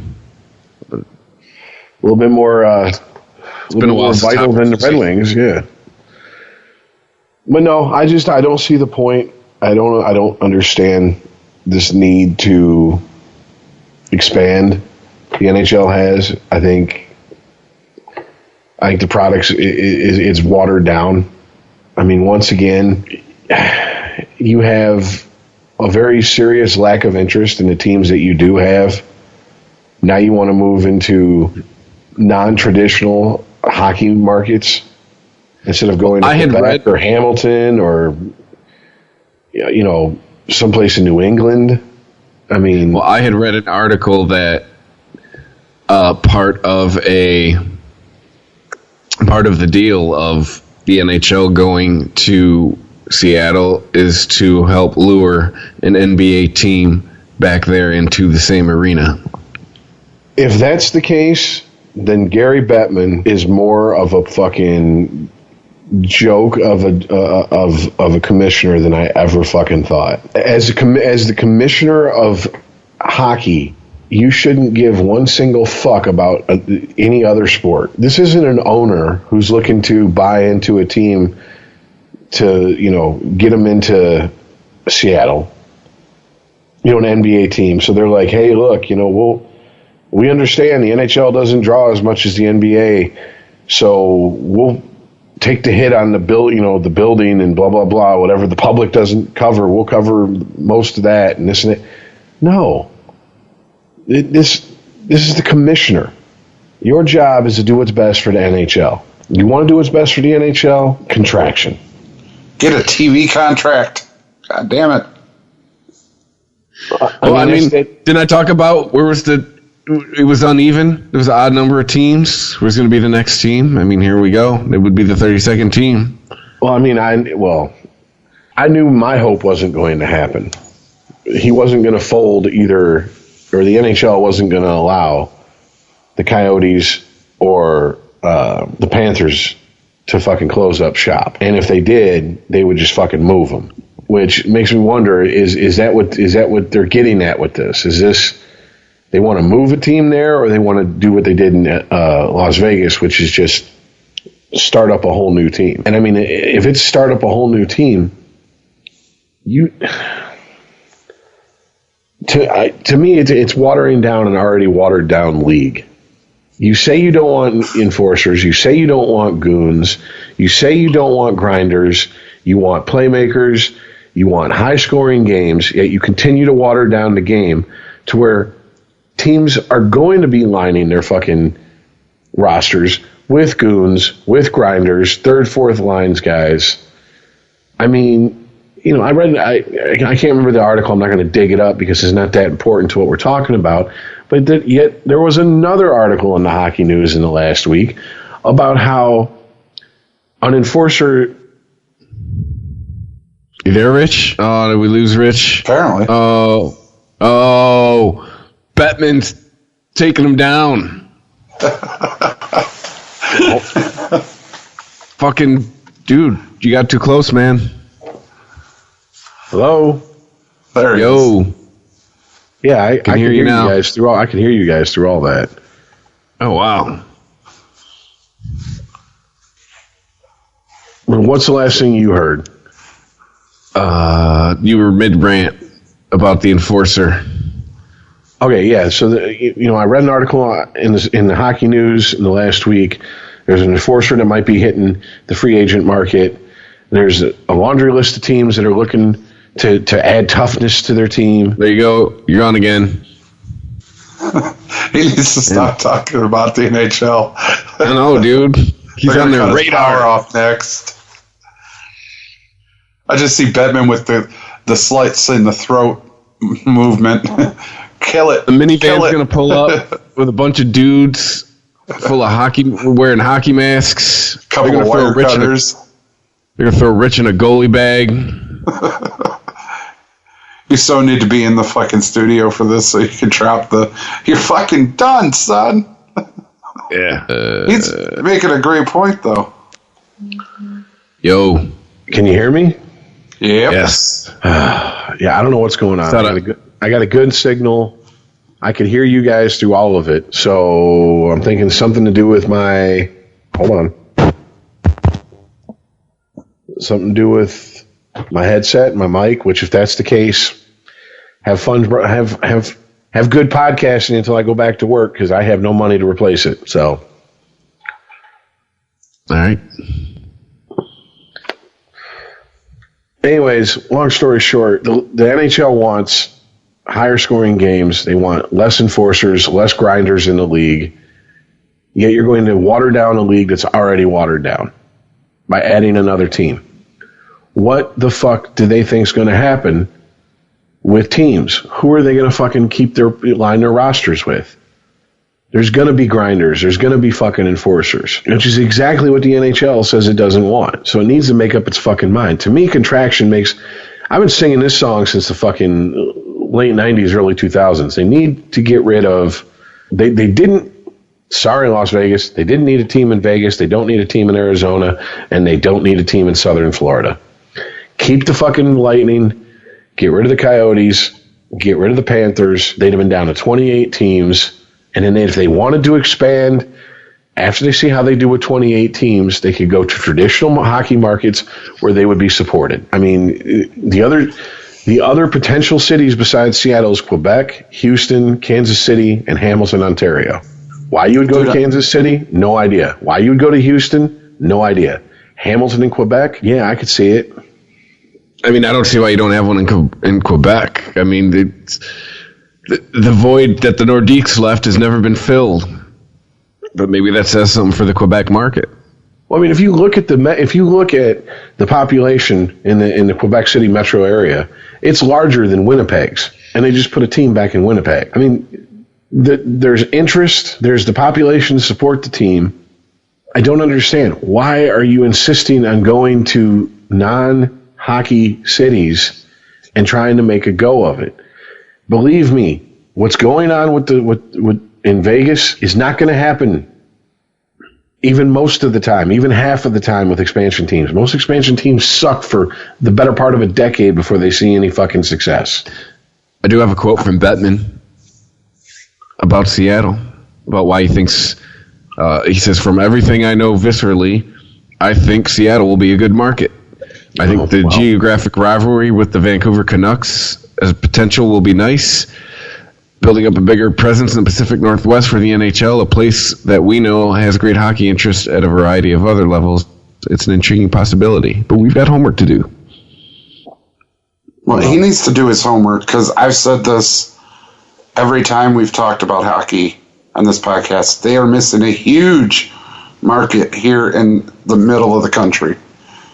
Yeah, except for who do you really have in the middle of the country? You got Dallas, you got St. Louis, you got Minnesota. Well, I'm just saying, if you look at a map, it's the south middle. But I get it; it's not considered like a flyover state. But yeah, you got St. Louis and Minnesota. Really, that's it. Right. Here's the thing: because Kansas is almost smack dab in the middle of the country, the people in Kansas have different allegiances to different teams depending on sport. Like, there are a ton of Dallas Cowboy fans here. And then there's Broncos. Not really. Not here in Kansas. There's a ton of Dallas Cowboy fans, and then the other half is Kansas City Chief fans. Oh, I thought you were talking about fucking Missouri. Here in Kansas. And then, just different sports. If we want an NBA team, we got to go, 3-4 hours south to OKC. Yeah, you got the Thunder, and you will like it. However, when you go to have OKC, no choice. Seriously, no shit. I was just there last week. When you go to OKC, you cannot say a bad thing about the damn Thunder. I mean, it's worse than Alabama and the Crimson Tide. I'm not kidding you. That is like their mainstay. They don't have a football team. They don't have a hockey team. They don't have a baseball team. That is my point. If any major league sports came to Wichita, holy shit. They would make so much money, even if they suck, Rich, even if they're not like the Golden Knights and take off out the gate. Even if they suck, they're going to be our home team. And these people will eat it the fuck up because there's nothing here. But the problem is that I don't think the advertisers are clamoring for that Wichita media market money. Okay, and if all that's true, Earl, that's fine. You don't expand into that area. You move an already existing team into that area. All right? You don't continue to add teams to a league that's watered down. They can't. Their national? What is their national television contract? NBC. So that means that once a week on the weekends you get to see one game on NBC. You get to see the Winter Classics wherever they play them at, and then playoffs. You get to see game one in a deciding game of the series on NBC. The rest of it's over on NBC, whatever, the sports network or whatever. Yeah. Which most, I mean, it's the outdoor life channel all over again with the NHL. Half the fucking people who want to watch it don't get it. And most people, to be brutally honest with you, you could fucking pirate it online very easily. It's not that hard. Most people don't want to fucking go through what little bit of hassle there is, though. They don't want to run two or three different ad blockers. They don't want to fucking have to deal with the fact they're going to have to run malware fucking and virus support. They're going to get tired of the dropouts. They're going to get tired of the buffering. I mean, dude, hockey is one of the sports that I think benefited the most from HD TV. From TV going HD, hockey has benefited more than any other sport because even the most American fan can't say, I can't follow the puck because I can't see it. It's clear as fucking day on a fucking big-ass 60-some-inch high-def TV until it gets lost in the boards at the bottom of the screen. There's no reason for anyone to say they can't see the puck, period. But it's still not drawing people in. I mean, hockey is the sport. It's best to see it live, and you need people who are fiercely loyal to it. Isn't hockey the only sport that had a whole season canceled because of a contract dispute? Didn't baseball miss a good portion of a season? Didn't they miss a whole season? I don't think they missed the whole season. No, they did. Because that was kind of my line in the sand as a kid. Like, after the strike, like, I started discovering, like, titties and shit like that. Like, so it was a crucial time for baseball to go away in my life. It took me a good 10 years just to come back, quite honestly. Right. But hockey did it here just recently, didn't it, Rich? By recently, 15 years ago. Yeah. Well, I mean, yeah. In the grand scheme of things, 15 years ago. Baseball didn't lose the whole season. It lost over half a season. All right. And, yeah, it was the NHL, because didn't they come back? No, the NHL lost the whole hockey season. Strike. But didn't they come back, like, about where the All-Star game would have been? No, that was 95. That was the 94-95 season. The 2004-2005 season, they lost the entire season. Right, so they did it twice. That I think. Oh no, yeah, that's right. By the time they settled, they were like, "Yeah, it's too late." Starting to come back to me. So I think that really hurt the NHL fan base, especially in today's society where, like, let's watch some games. Wait, you're going to sit there and strike over not making enough money? I can't pay my bills, but I come to watch you, but I can't now because you don't make enough money? Really? Yeah, but see, that's just how your average uninformed person views anything like this. It wasn't the players refusing to play. It was the owners locking out the players because the owners wanted the players' union to make concessions. And the players' union was like, wait a minute, you guys agreed to this contract. Now the contract's up. Now you want us to completely go backwards. What union is voluntarily going to go backwards? Right. And I mean, we're not talking as in a 2-3% pay cut.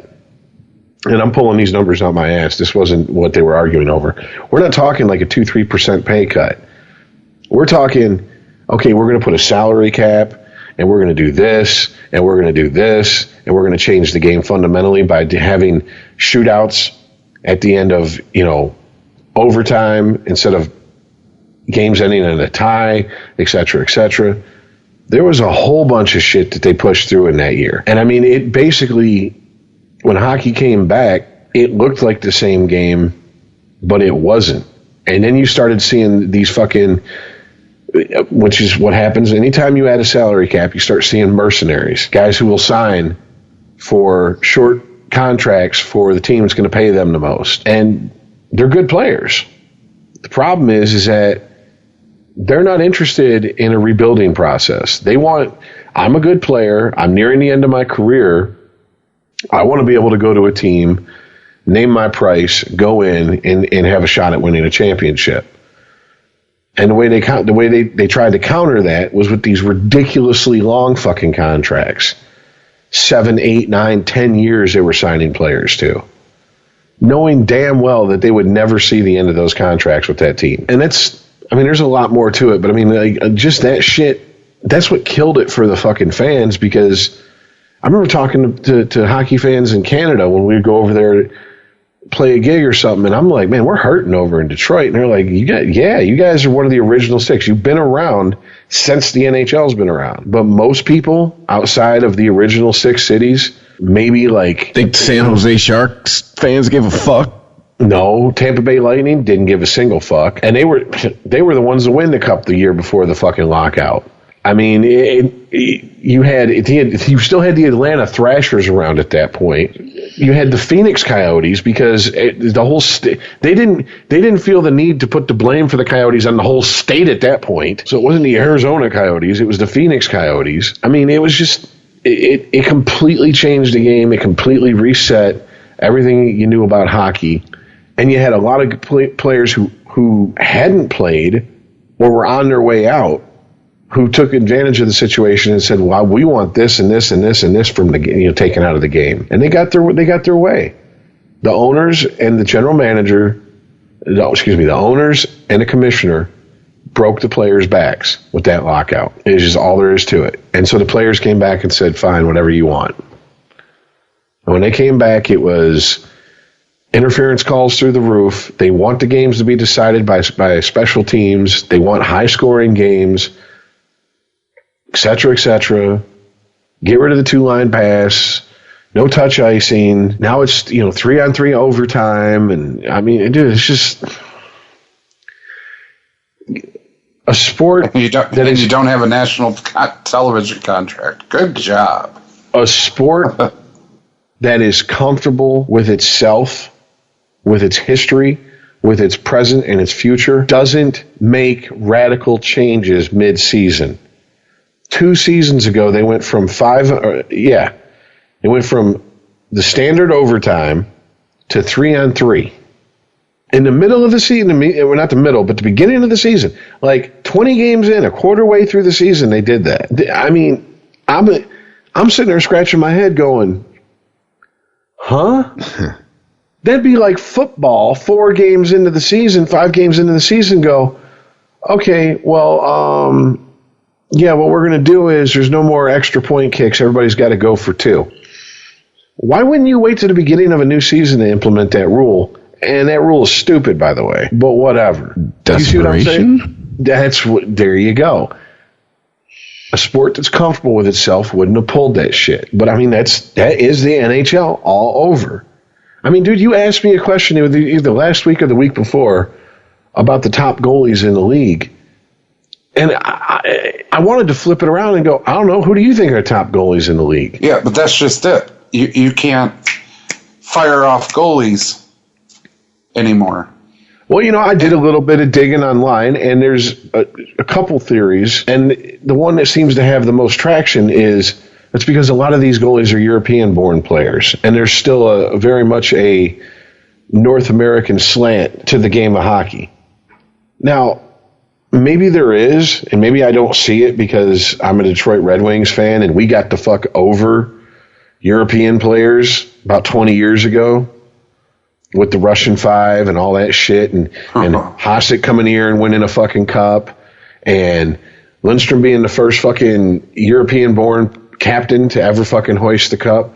So maybe that is an issue for the rest of the NHL fandom. For me, it's not an issue at this point. That was something you talked about 25 years ago. Oh, you got these European players coming over with their visors, and they don't fight, and they won't protect their teammates, and they don't play physical, and blah, blah, blah, blah, blah. That's a generation ago now.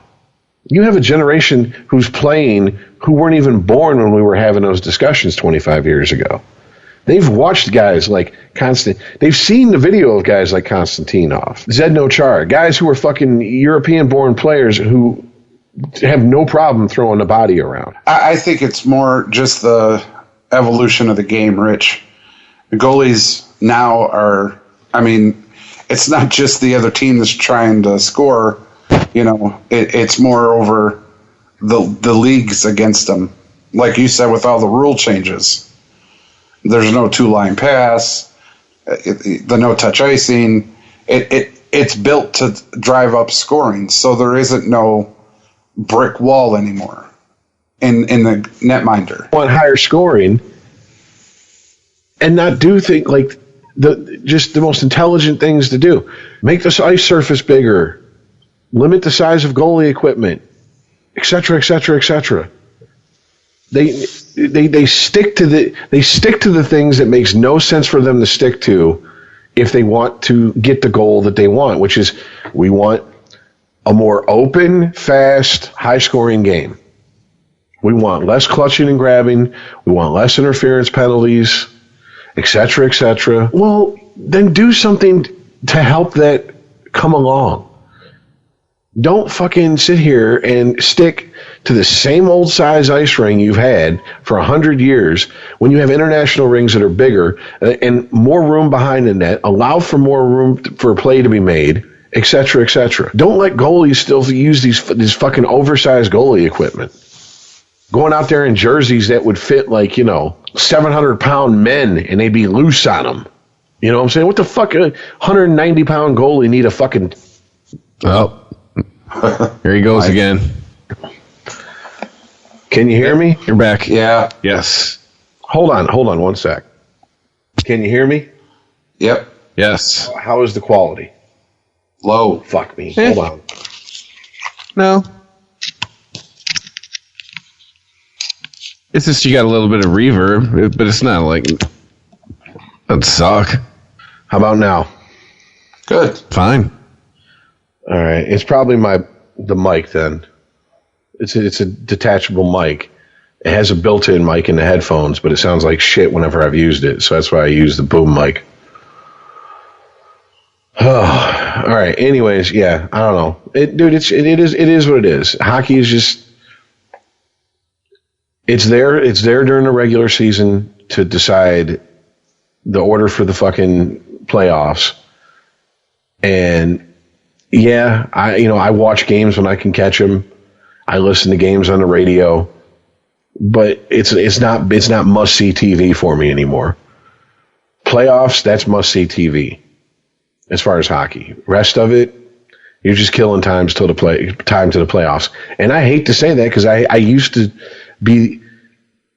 I was death on people that were like that, especially here in Detroit. Well, but the whole league was, dude. Every fan, even me. Like we've posted on Facebook and everything, the anniversary of the fight between Colorado and Detroit, but all of them, there was just matchups that you did not want to miss ever, because you knew there was a fight that's, you knew there was a fight that was going to break out. You knew there was going to be a shootout, who has the best goalie type shit. There were just matches all throughout the season that you wanted to watch. Number one, you can't watch it even if you wanted to. And number two, that type of shit doesn't exist. They've changed it way too much.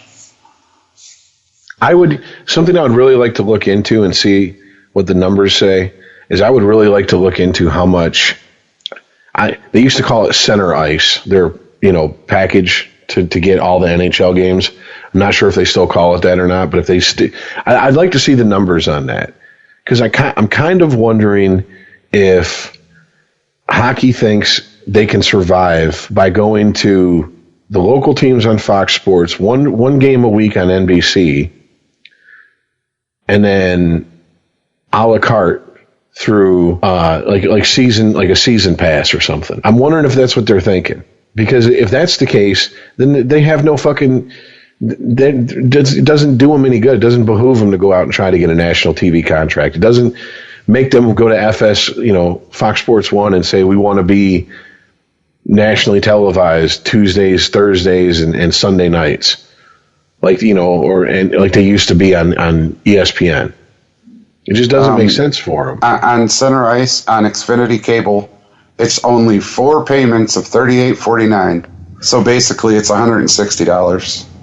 So what I'm saying is, I would like to see the subscribe. Like, if that's what they're thinking that they can survive off of, Fox Sports for your local team, one weekly broadcast game on national television, on NBC, and then center ice. Because if that's the case, like I said, so be it.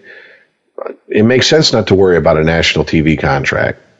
But at the same time, what are you going to do with all these fucking small market, new market teams? I mean, do you really think? I mean, I guess Seattle has a lot of transplants because of the tech industry. But let's say they put a team in Kansas City. You really think a lot of people in Kansas City are going to sign up for the center ice package? Or better yet, the answer is no. Or people they would already be. People who move away from Kansas City are like, I got to watch my Kansas City hockey team. I got to pay $160 a year to do it. And I mean, if it's $160 for a whole season for the center ice package, what the fuck is it for football and baseball? It's got to be like $400, $500, $600. Has to be, because the demand for hockey is nowhere near baseball. Ticket. How much is it? Well, I got it on special. It came with my installation of DirecTV for free. So it's free for the first year. No, but you notice next year. Hope you're looking. I think I'm trying to remember because they tried to offer it to me. It's something fucking ridiculous. I think it's like $50 a month or something. It's like, nope. Sorry. So you're talking upwards of $300. Yep. And that means, and you at $300, they still black out your local team. They don't black it out. You can't watch it on NFL Sunday Ticket. You have to watch it on your local channel. And see, that's the thing. And me and Cable parted ways a long time ago. I was looking at getting center ice package year before last. But then they were like, yeah, you can't watch the Red Wings. I'm like, well, then why the fuck do I want it then? Well, you can watch them on cable. I don't want cable. The fuck am I going to pay fucking almost $200 a month for cable and internet, and I use 3 channels in the internet for everything else? I don't fucking think so. But anyways, yeah, we're straying far from the topic here. Whatever. I mean, at this point, I'm just surprised the NHL still got its head above water. I really am. I mean, move the Coyotes. Haven't the Coyotes been in? Hasn't the NHL? Isn't it been a burden on them for how? Are they going on what 5 seasons ish? Or am I overestimating? Oh, it's been a constant clusterfuck with that team since probably before the lockout. I mean, they've done everything. They had They had fucking Gretzky down there coaching, had his hands in hockey operations, didn't help. The NHL actually took the team over at one point. I don't know if they still have control of the team. I think they do. That doesn't help. I mean, I don't understand why they hold on to that team as much as they do. There has to be something I don't know. There has to be profit the owners being got made by pictures somebody. Someone's got pictures of Bettman blowing a dude. Something. Rubbing it out in the shower. I mean, something. Atlanta didn't make any sense. And what? A little bit over 10 years, they finally, they gave up the ghost and said, fuck it, move them back to Winnipeg. Not that, well, they didn't come from Winnipeg, but they said move them to Winnipeg. I mean, I was thinking, well, it's either going to be them or Phoenix. It's going to be them or the Coyotes. You get the Coyotes, there they are. Well, Arizona Coyotes, still down there. Dude, I'm telling you, move the Coyotes here. Your problems are done, son. I mean, I'll say this, and then I think we should move on to football. As a fan of the sport of hockey, I have no hope for the future of the NHL. If they can keep the league going, if they can provide an entertaining playoffs, that's all I ask. Anything else is gravy on the mashed potatoes to me. Because Bettman, it's obvious he's not going anywhere. And when he finally steps down, it's going to be Bettman Jr. that steps in. I don't mean his son. I'm talking it's going to be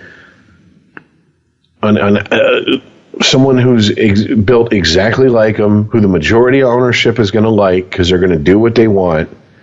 And he's going to piss all over the fucking the teams that actually keep that league going and afloat. I mean, think about it. How many years were Red Wings fans screaming, move us to the Eastern Conference? Move us to the Eastern Conference. No, that's not going to happen. No, that's not going to happen. Then all of a sudden the team starts sucking. Let's move them to the Eastern Conference, which, by the way, is the harder conference to play in at that point in time. I mean, the marquee teams, it's like the NHL is like, oh, they just take for granted. The Canadians, the Maple Leafs, the Red Wings. Oh, well, whatever. Who's Bettman's golden boy? Everybody knows the answer to this, even if you're a casual hockey fan. Crosby. Well, what the fuck before Crosby, what the fuck did the Penguins do since the early 90s? A whole lot of nothing. Not even a little bit of. The simple fact they won the Crosby lottery is what pushed them up to the list of importance to the NHL. That's it. You got Ovechkin down in Washington, who, if he'd have had half of the fucking resources to push him as the face of the fucking NHL, would be just as popular as fucking Crosby. I believe it. I truly do. But they didn't. Nope, he's not our golden boy. He's a European-born player. Here, let's stick this North American pretty boy out here with his wispy-ass Ethan Hawke training day beard.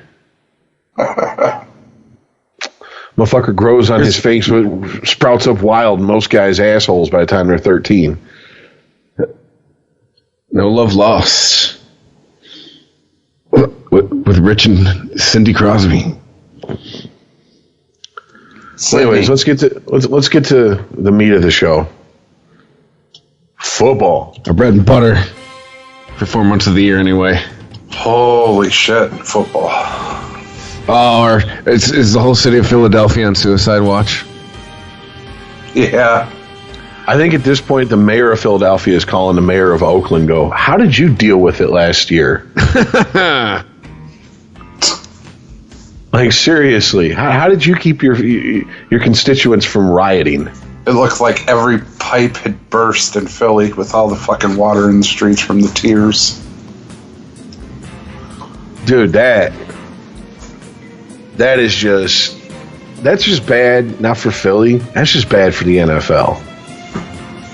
Yeah, it is. Like, arguably the hottest team in the league, and the catalyst for that goes down, season over with. I mean, because guys, who's the favorite to win the Super Bowl now? Patriots. Yeah, it's a team in Boston. Same as it ever was. Like, I swear to God. Called the GOAT. I swear to God, if I was a Philly fan, I'd be checking the payroll and be like, did someone do something to like set him up? Is someone on Boston's on Boston's payroll? Someone working for Belichick undercover in the download? We don't know about it. We're calling it injury gate now. I mean, dude, 2 years in a row in the AFC, NFC, in the NFL, this has happened now. The hottest teams out of nowhere, boom, lose their signal caller. Okay, end of your well, season. I get you, but I don't want to curse it. But Ben Roethlisberger and the Pittsburgh Steelers might have something to say about that this week. Or New England is pissed that Miami just handed them their lunch on national television. Yeah. Hey, Miami, you're going to miss the playoffs, but you beat the fucking Patriots. That $10 million to Cutler's worth it. Yeah. You know was what, their though? Super He Bowl. looked like mid-career form, dude. Seriously. Who? Cutler. Dude, I knew something was going to be. I mean, I didn't think fucking Patriots were going to lose. But I knew something was up with that game when I saw Sue was talking shit in the press, talking about, yeah, this is why I came to Miami, to put a hurting on Brady.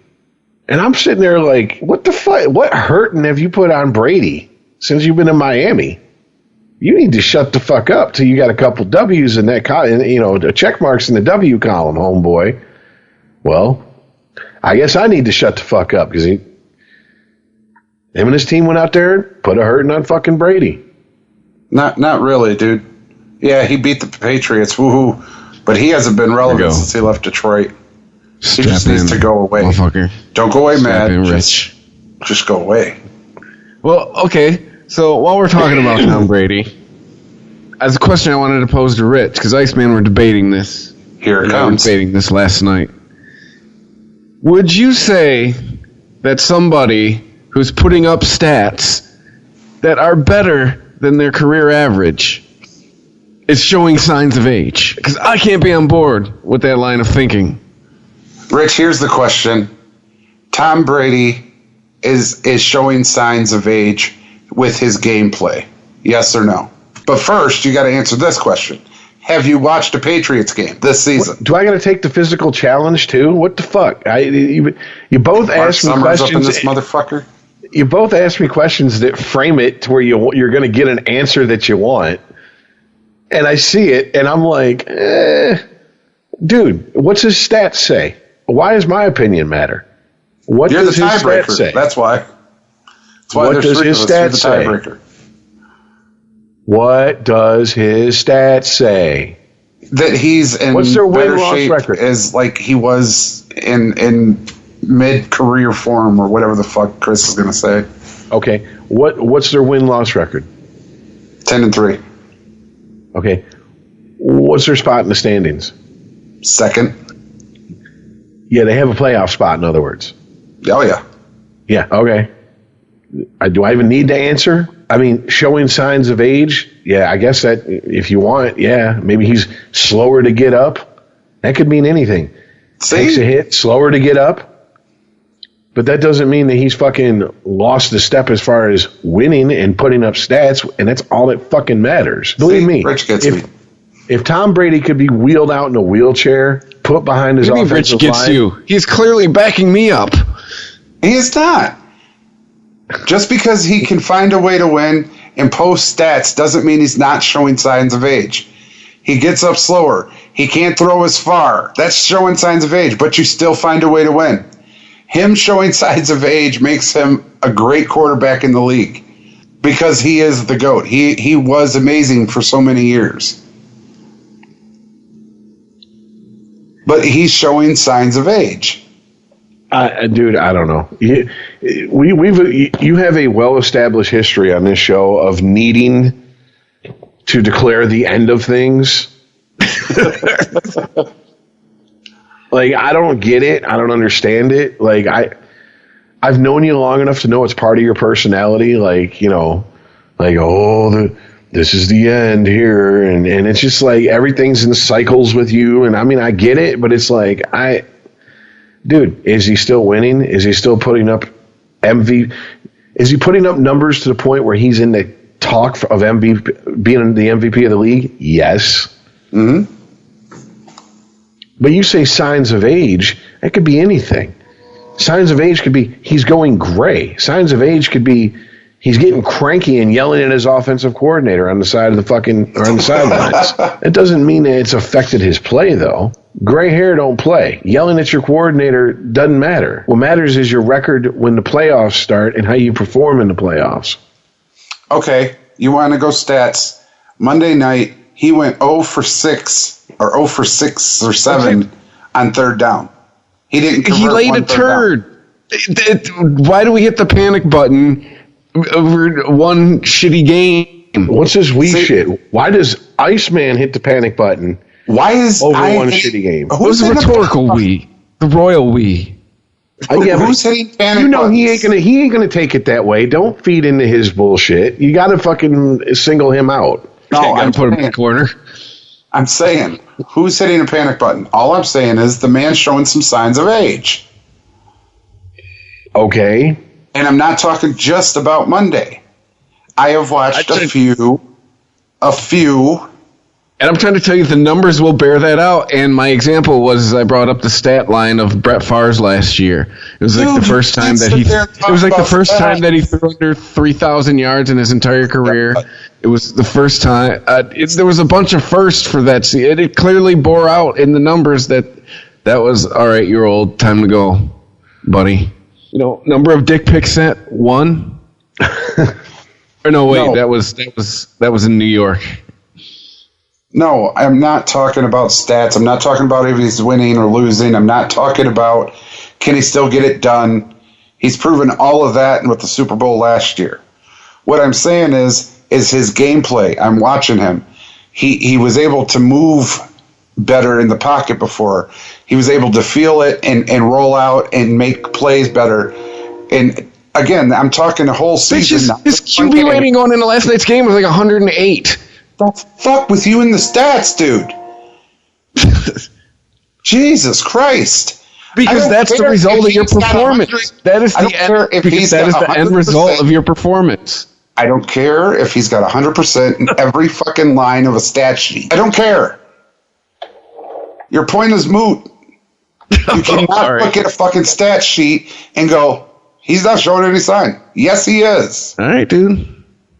There's signs, man. You've got to watch the game. When he throws it 60 fucking yards and he can't get it 60 fucking yards anymore. When he used to be able to drop dimes on almost half of fucking the league, when he could throw it 3/4 of the fucking field at him, and just so precious, right in the hands, right in the breadbasket of his receiver. Can't do it anymore. Not every time. Not like he used to. He's losing a step. His age is showing. No, it's not. Yes, sir, it is. When the Patriots are sitting at like 4-7, I'll buy that argument. You know, when his QB rating for the season is like fucking 78, Chris, I'll buy it. You're talking right now. He's still fucking GOAT, dude. He's still the top. If you look at offensive stats, he's I think the third best quarterback in the league. Chris, you're talking about the GOAT. The greatest of all time in that position. Him showing signs of age makes him a normal quarterback. What the fuck? Again, your stats are the end result of your performance. They indicate otherwise. I think it's safe to say there's 10, 12 teams right now in the NFL. They'd be more than happy to take Tom Brady with his showing signs of age as their quarterback versus the quarterback they have. I totally agree. 31. He's still a top 3 quarterback, even with him showing signs of age. All I'm saying is it's not as easy as it used to be for him. That's it. The fact that he can still get it done, hello, he's the fucking GOAT. That he's 10-3, that he's making all of these stats. He's the goddamn GOAT. Of course he's going to make his stats. Watch his gameplay. Watch how it's not easy to make the throws that he used to do every fucking week in and week out. He can't get it like that anymore. The fact that he's the fucking GOAT and finds a way to win and get shit done makes him Tom Brady. Jesus. We're going to agree to disagree on this one. When the Patriots are sitting at 500 and he's got a QB rating of 80, I'll start buying it. Let's move on, because there was other games. What? Well, when that happens, dude, then we can say it's over. Fuck. Then it's not showing signs. It's fucking turn out the lights time. I think one of the mistakes we made going into talking about the NFL is that we didn't go in chronological order, because we really need to talk about that Steelers-Bengals game that happened as we were recording last episode. No shit. I did talk about it, kind of. I was trying to tell you guys. The hits on that motherfucker, and that took me back to like 1980s. I'm not even kidding you. And I hope to God you guys looked up some of those hits. No, I totally watched it. And I also read Sports Illustrated basically put out a couple different articles. And let me see. I'm just going to read you. It's fairly short. This is Jimmy Trania from Sports Illustrated. It says, if not enjoying last night's Steelers-Bengal games makes me a big snowflake, then so be it. But watching players get stretchered off the field because of vicious hits does not make a football game better. It's not entertaining. It's not amusing. It's not exciting. I see people say fans watch for big hits. 1, that's bull. 2, there's a difference between a big hit and trying to inflict injury on someone. The hits were what they were. It's up to you to decide how you feel about a game spinning out of control like that. What I found just as distasteful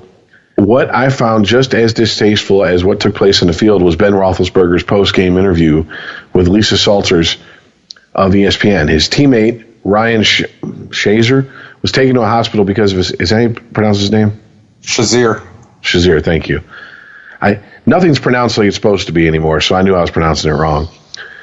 Was taken to a hospital because of a serious back injury. Another teammate, Juju Smith, almost turned Vontae Burfict into a sympathetic figure after he cheap shot at him and then walked over him while he was injured and down on the ground. And Antonio Brown almost got decapitated while making a touchdown catch. But Roethlisberger, who's been known not to use good judgment in the past, chalked all this nonsense up to AFC North football. ESPN actually gave Roethlisberger a chance to redeem himself after his foolish answer, and he just doubled down. What a cringeworthy tough guy routine from Roethlisberger. God forbid he would have been honest and said, well, things got out of control, we need to clean it up. Instead, he decided to give an enormously stupid answer. Who cares if guys can't move or walk or have their brains scrambled? We play in a tough conference. How awful is Roethlisberger? He repeated the idiotic AFC North football line a second time at the end of his interview. Pathetic.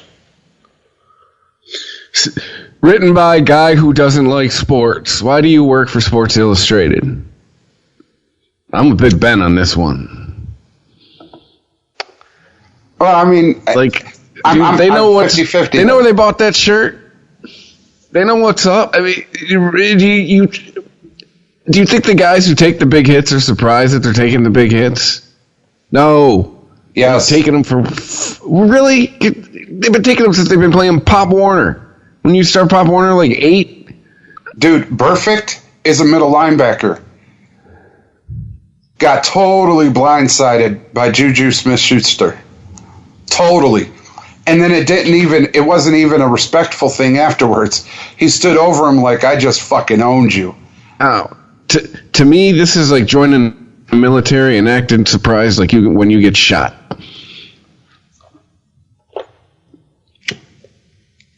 Quite honestly. I'm 50-50 on it, man. Seriously. You know the deal. It really turned from like a football game into like a slugfest. That happens sometimes. We've seen that. This isn't the first time that's happened. I mean, it's just the most recent example. It turned into like if you were watching baseball and your favorite or one of the players got beaned. You know somewhere that the other team's going to get beaned. So it happens. And that's what it turned into. And at that point, it's no longer a baseball game. It's who's going to get hit game.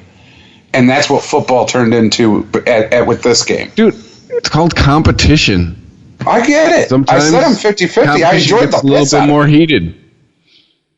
Sometimes the shit gets a little heated. I just don't think it was just like it wasn't a normal NFL game today. It took, like I said, it took me back to the 1980s. You don't think the Pats and the Steelers this coming week are going to be getting down just like that? I just, dude, I'm with Big Ben. I think if that writer's got a problem with it, you shouldn't be covering football. I don't know. Showing his age. Like I said, I'm 50-50. I enjoyed the piss out of it, but it didn't look like let's get this one, just put it in the bag. We need this win for a conference game. We need this win for, to get home field. It started turning into a slugfest. I enjoyed the fuck out of it. But, some of those hits, boy. Whoa. Hey, you know what that is? That's December football. I'll give you another quote. Big Ben, you call that's AFC North football in December. I wonder if Rich's mic died again. No, he said he'd be right back. Well, that was like 10 minutes ago. He had to go squirt one out. That's all right.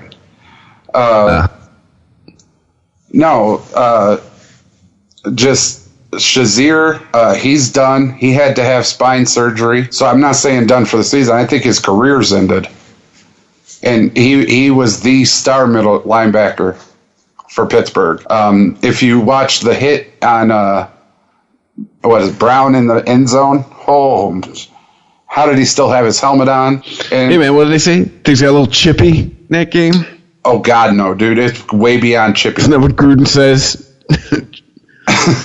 Gruden was pissed. Seriously. He was commentating the whole thing. He's like, this right here shouldn't be allowed. This. He was like stunned that they allowed the game to continue with all the hits that was going on. It's ridiculous amounts of hitting, dude. When you get hits that result in people having spine surgery to stabilize their spine, shit's gotten a little real, dude. Seriously. I mean, God, I sound like I'm being so flippant about it. It's collateral damage, man. It's not like it's widespread. Okay, all right. But you're talking like I would about 1980s football. This is 2017. But this is snowflake material. This is exactly the epitome of what everybody writes about that hates football right now. The concussions, the CTEs, the injuries, the toxic masculinity, all of that. This game had it all for them. Oh, this shit makes football great, in my opinion.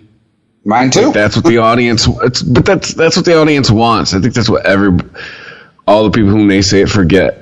Like, there's still an audience. People are still watching. It's what the audience wants. You start giving the audience something different, that's you're gonna start seeing your ratings really eroding. Then people can stand, sit, kneel. Who gives a shit if your fan base just starts going away because you're not giving them the product they wanted? That's going to be a big problem. Well, that was a huge problem when it was, the talk of the CTE, and I think it was 2 seasons ago, it was flag football.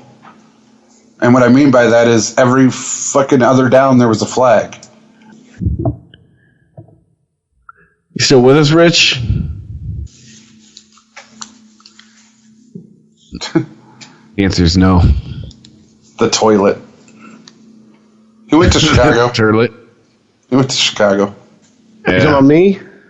Yeah. Yeah, oh, there he is. Yeah, I sent you guys a message. Be right back. Oh, but that was like 10 minutes ago. It's 20 minutes ago now. Stamp on mine. Well, I had to run to the kitchen. I came back, checked in, and I had to run to the bathroom. Sorry, I'm not moving quickly with fucking 1.5 legs. So, my bad. No. Well, my bad, too. I thought it was an old message. We talked about the game, the Pittsburgh and Bengals. I think the interesting thing is Sports Illustrated's take on it. What do you expect an athlete who just played a game to say? He hasn't watched game footage. You're caught up in the emotion of the moment. You're caught up in the heat of the moment. What do you expect him to deliver some sort of, Shakespearean soliloquy to you? No. He said he gave a pat answer. That's AFC North football. I don't know. I like Mike Mitchell's answer. He went on a huge tirade saying that, that's football. And, now I feel like I got to ask a guy, are you ready for me to hit you before I hit him? Pardon me, sir. May I tackle you now? No, I agree with you. That's why, the quote that sticks out, he said, this is combat, contact sport. There's going to be injuries. If you don't want to get injured, don't come out here. This is for real men. And real men being the James Harrison type, not the Caitlyn Jenner type, right? So look, what do we want? Do we want contact sports to go away?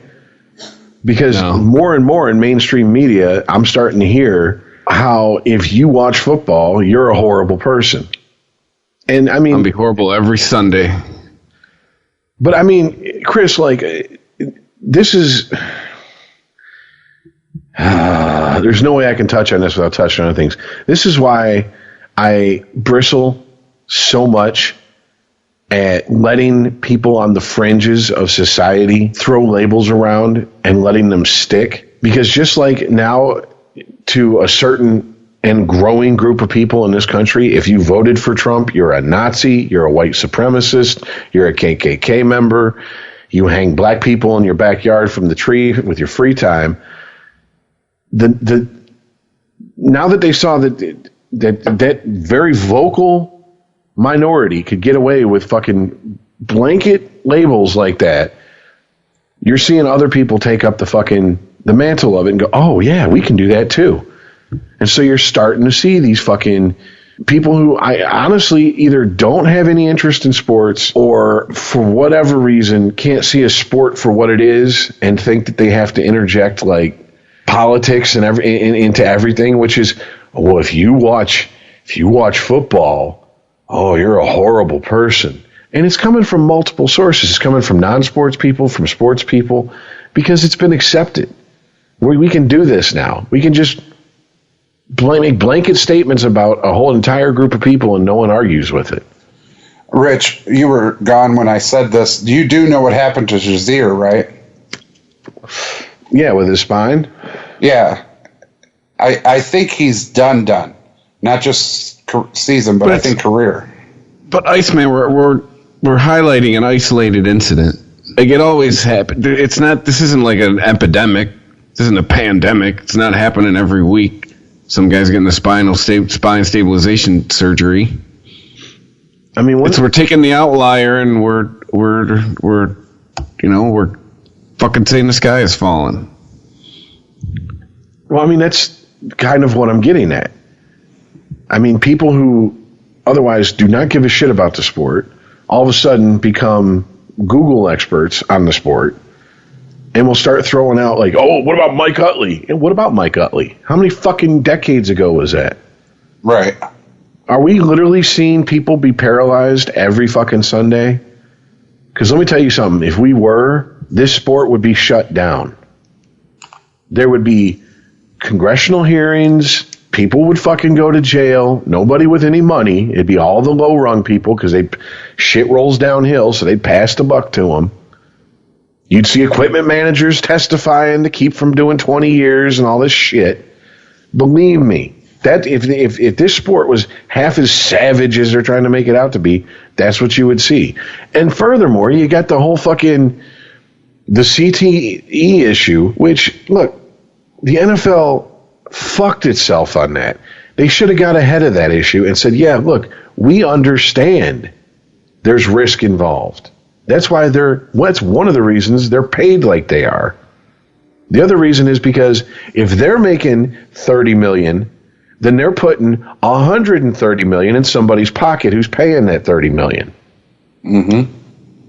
But we don't do that. No, you have that doctor who said she got 200 brains, and out of the 200 brains, the 110 that she looked at, 109 of them had CTE. What happened to the other 90 brains? Why am I on this shitty podcast who no one listens to, the only fucking person even remotely sniffing the media's last fucking fart, asking this question?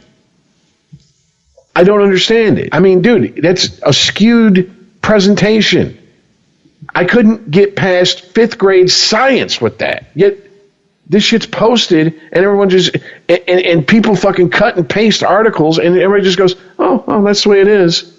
Really, Rich? If I hand you, it's the way the society is. It's just like you said. I'm going to skew everything to fit my point, right? That's how I am, but that's how society is. The problem is society is all about, save the children, be nice, toxic masculinity. Hurting people is bad. And every week, yes, they have something to point to. The Bengals-Steelers game was obvious. I mean, the whole fucking game was something they could point to. Last week, or this week past, Tom Savage. That whole thing where he looked like he had a seizure after he got a hit. Carson Wentz going down with a knee tear. I mean, every week they could point to something and go, look, this is bad. People are hurt. Every week they can do that. Yeah. Every week they absolutely could. And every single fucking day you can look at the statistics of how many people get maimed, injured, killed, working their everyday job for a fuck of a lot less money. But that's not a sexy issue. Now, is it? It's more fun to sit back and snipe from the sidelines at a fucking sport than it is to go, well, wait a minute. If I'm so worried about human beings, what about these people that work in these scab factories that are running fucking machines wide open, getting their fucking arm, caught in a machine and drugged through the fucking gears and killed? Well, that's not, they knew the risk when they took that job. You don't want that to happen. Don't take that job. So why doesn't that attitude fucking carry over to the NFL? Well, 2 reasons. 1, it doesn't fit their narrative, and 2, that fucks with their own money.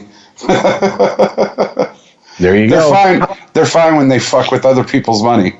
But you start fucking with my job and my money, well, okay, stop talking. Guys, how many times have I said on this podcast alone, not including in conversation with you two just one-on-one, but in this podcast alone, when I see players come out, put in 3, 4, 5 years in the NFL, go, I made my money, I'm leaving, and I still have all my faculties, I'm like, good. That's the way to do it. This is not the NFL is not something you do to the day you die. The NFL is a pit stop on the way to the rest of your life. And when you look at it that way, and you plan it that way, and you build your life around the NFL that way, you have a life after the NFL. It's the guys whose whole life is football, who think they're fucking invincible, who think they're going to play when they're fucking 60, and be the first one to ever do it, because they're invincible. Just ask them, they'll tell you. Those are the guys that end up broken, no money for the fucking surgeries they need, played well after. If you can't protect yourself on a field or on the ice or on a court, you do not need to be out there playing that sport, period. And there are guys right now playing in the NFL who shouldn't be playing anymore, period. And I do agree with, I agree with this. When Savage got hit and I saw him having that seizure, I was like, oh, his ass needs to be out of the game. And when he came back, I was like, oh, you gotta be fucking kidding me, right? Dude, even my shit job, we had a kid fall out from a seizure. We gave him the rest of the day off. I mean, you got to be fucking kidding me. Jesus Christ, you get shot in the line of duty as a cop, you get fucking all the time off you need, plus you get to name your next assignment. This fucker's over there flopping around like he's having a grand mal. No, he'll be all right. Just put him on the sidelines for a few plays. Jesus. Yes, swig from the Gatorade, kid. You'll be good. Give him some oxygen. The fuck's oxygen going to do? Damn it, we already lost Deshaun Watson. We can't lose Savage. Put him back in. But here is where I'm different than those people who say he shouldn't have been put back in the game. You're right. But ultimately, whose decision was it? His. No one stuck a gun in the back of his head and said, get out there and get under center. And I'm sorry. But if the peer pressure of the team you are so prone to and so sensitive to that you'll go out there and put your life on the line, then guess what? We ain't losing a Rhodes Scholar if you die on the field anyways. I'm sorry. Hey, do you want to shoot this heroin? No, I'm good. It's really good heroin. I said I'm good. Thank you. End of fucking... This ain't no after-school special. Who the fuck who graduated high school who didn't get over peer pressure? If you're a grown-ass adult and peer pressure can make you do something and puts your life in danger, you're stupid. I can't blame... Yeah, other people shouldn't be encouraging you, but ultimately it's his decision. So why the fuck... It irritates me, man. It irritates me. Well, it was a rough game. I watched the hits. It got out of fucking control. But that's not the first fucking time. It won't be the last time.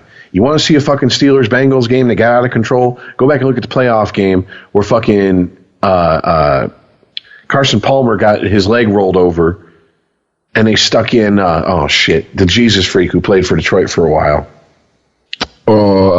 Kitna. They stuck Kitna in. And fucking... The minute they stuck Kitna in, the Bengals started talking all this shit to the Steelers, and that's when Joey Porter said, I was getting ready to feel sorry for you because you lost Palmer, but now you're going to talk shit? I know you don't think you're going to win with Kitna. Foot, meat, ass. And went out there and stomped a mud hole, because that's what you do in football. If you are not at, and I get it, peak, no athletes ever peak without any injury. You play football hurt all the time. I understand that. But there's a difference between I got a leg cramp that keeps fucking trying to lock my leg up and, hey, how many fingers am I holding up? I don't know. I can't see. Oh, don't worry. Go out there. Your vision will come back.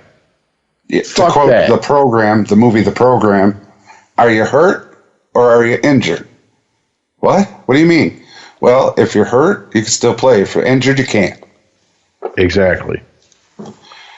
This is all I'm going to say about it because we've talked too much about other people's opinions that really don't matter about football. I love football. I've played football. I've coached football. I've watched football. I've studied football. It's never going to change until somebody says, a commissioner gets rid of Goodell and comes in and goes, we're changing it to flag football. It's never going to change. And even in flag football, you're still going to have twisted ankles and fucked up knees and, the occasional broke finger.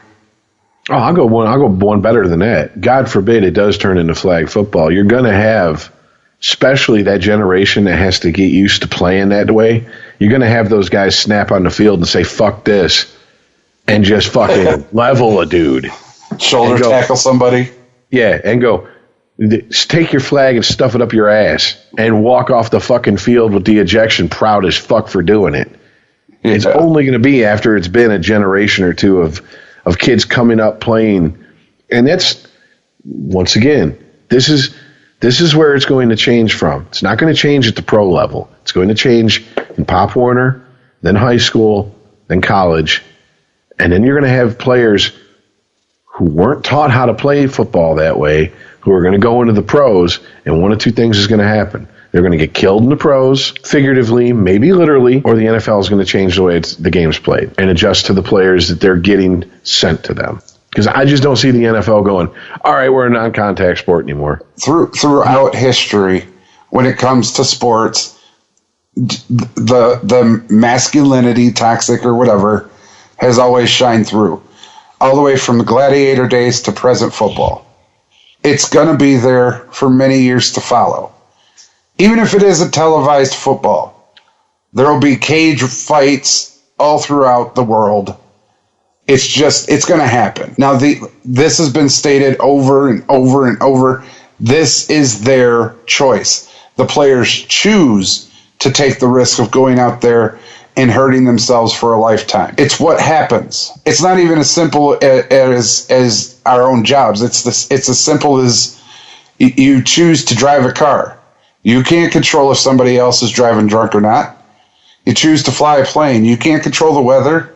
You can't control if the plane's put together well enough. We all make choices. Their choice is to go out there and hit somebody and get hit. And for the few of us that, or many of us, however many there are, that really like football, we watch it. If you don't fucking watch it. Sit over there in the corner and point a finger and tell us how bad we are for watching it. We're going to point one right back at you, but it ain't going to be the same finger. See what you did there. Well, to get off the fucking whole, horribleness of the game, we really should bring up that, someone has survived for over a decade and is now retiring. Devin Hester. The GOAT. I mean, is there any argument? As far as returners go, yeah. Yeah, is there any argument he is the best return man the NFL has ever seen to this point? Nope, because he's retiring, and Deion Sanders tweeted out that he is the best returner ever. I mean, dude, I just remember that Super Bowl against the Colts when they were talking to Tony Dungy and Peyton Manning, and they said, so what was the conversation before kickoff? They said, well, if we win the toss and we're going to choose to kick to them, are we going to give a squib kick or are we going to actually give it a proper kickoff? And Dungy said, no, I'm going to have him kick it off like it's a normal game. And Manning goes, okay, so, it's kickoff. So I stand up and I'm looking at all the cameras go off and I'm like taking it all in and I'm like, okay, Hester's got it. Wow, a lot of cameras. Wait a minute. And Hester's still going and he's still going. And, oh, fuck, he's in the end zone. Well, shit, at least we get the ball back quick. I mean, dude, that was like, I know he played for the Bears, total, whatever fucking shit you got to say, Earl. But that was like the most pimp shit in the world for Tony Dungy and the team to be like, hey, we had the conversation. Maybe we should just squib it. Instead, no, they got cocky. We're going to kick it to Devin Hester. No one runs back the opening kickoff for a touchdown in the Super Bowl. Well, history, meet Devin Hester. Well, actually, yes. I think that's why the angled kicks really started was Devin Hester. I think he was one of the original founders of that. I mean, dude. Teams would kick to him and he'd run it back and they try to kick it away from him. Somehow he would get it and fucking run it back. He had 20 non-offensive touchdowns in his career. That's the most ever. Deion Sanders only had 19. So it gets to the point where, people like Tony Dungy in the regular season was like, I ain't scared. Okay. Say hello to 7 points for the other team, dude. No, man, he was. There's very few players that I'm not a Devin Hester fan because I'm not a Bears fan. He never really played for a team that I had any rooting interest in. So he's one of the very few players that it's like, I'm glad that I was watching football and aware of what I was watching while he was in his prime. You know what I'm saying? Like it's going to be like Tom Brady. I'm not even going to put Peyton Manning in that group.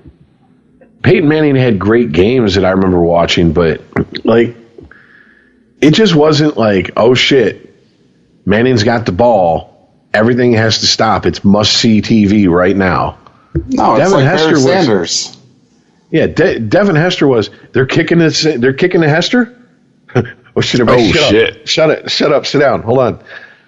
Every kickoff, you had to watch the first 5 seconds of the kickoff because if it didn't get angled, you had to watch the rest of the kickoff. Exactly. I mean, dude was just ridiculous. And I mean, yes, it's a video game, but still, this will tell you something. He's the only person to ever have a 100 rating in any category on Madden, and it was kick returns. He was a 100 kick returner. I mean, that's got to tell you something right there. They've never done that in the history of that game until him. But yeah, I mean, to be honest with you, here's the other part. I didn't even know he was still playing. Yeah, same here. I mean, when's the last time? It's kind of like when somebody dies and you're like, I thought they died already. Yeah. Wait, he was in a hot Atlanta. Yeah, let's see here. Yeah, I'm fucking no. Oh, Okay. seriously, he was a Falcon. Well, he didn't play this year. He played in 2016 for the Ravens. 2 years for the Falcons, rest for the Bears. So he had an 11-year career. Yeah. And I mean, dude, even as a wide receiver, he put up respectable numbers. But I mean, that's not what's getting him in the fucking Hall of Fame.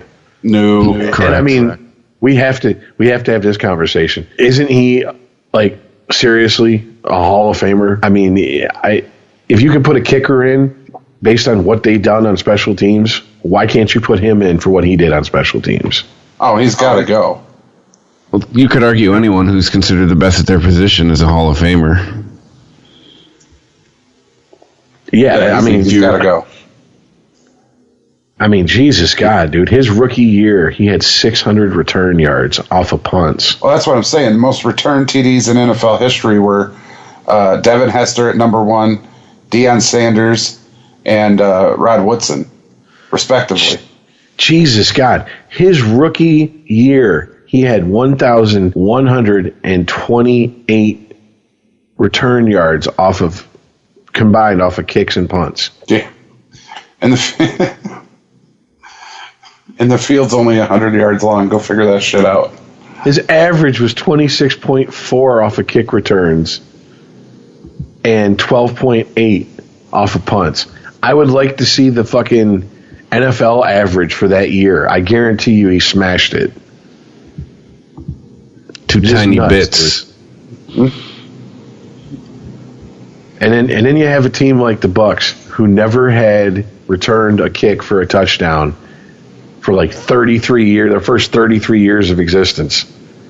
Like Devin Hester has more return kicks for a touchdown than Tampa Bay, Jacksonville, and Carolina all combined. That makes sense. I mean, that Sounds about right. Oh shit! But yeah, man, that's that. If you're a young guy and you didn't get to see him in his prime, yeah, Sorry about your luck. yeah. At least he played for a period of time where they had high def, so you get to see it nice and clear. That's all I'm gonna say. You know, Well, they yeah. went to a Super Bowl. He got to play in it. He returned a kickoff in it. Turned a punt in it.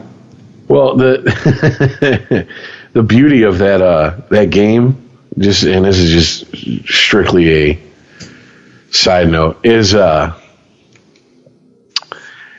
that Super Bowl we had decided at the Super Bowl party I was at, for every time they score, we were going to take a shot and slam a beer.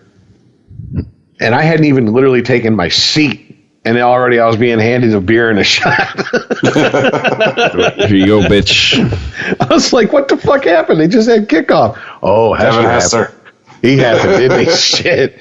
Like, oh boy, they better not kick to him, man. This could be a very bad tomorrow. Oh, God. No, it's like I said. And then he had those coaches was like, I ain't scared. Okay. You've been warned. But yeah. Here's the sad thing is you'll never see him again.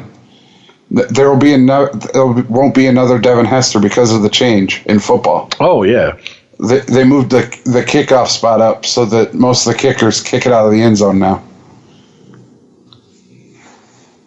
Well, yeah, once again, goes back to player safety.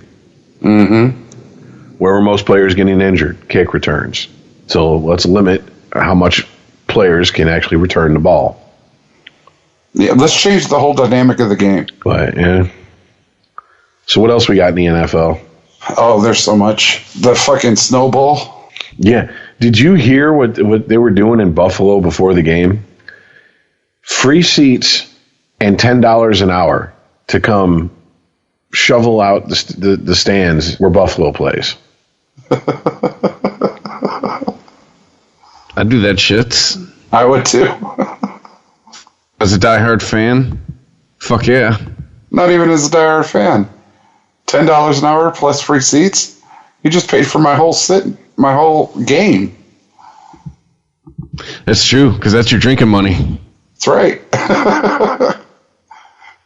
I mean, keep your cash. Just give me a whole bunch of drink tickets, and we're good, son. I was about to say, these are Buffalo fans.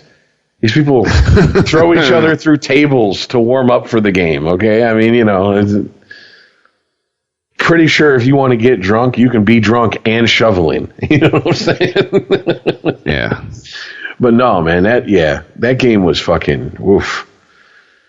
I expected to see like a walker from Star Wars on the horizon every time they showed a fucking aerial shot. Like, oh shit, here comes the Empire.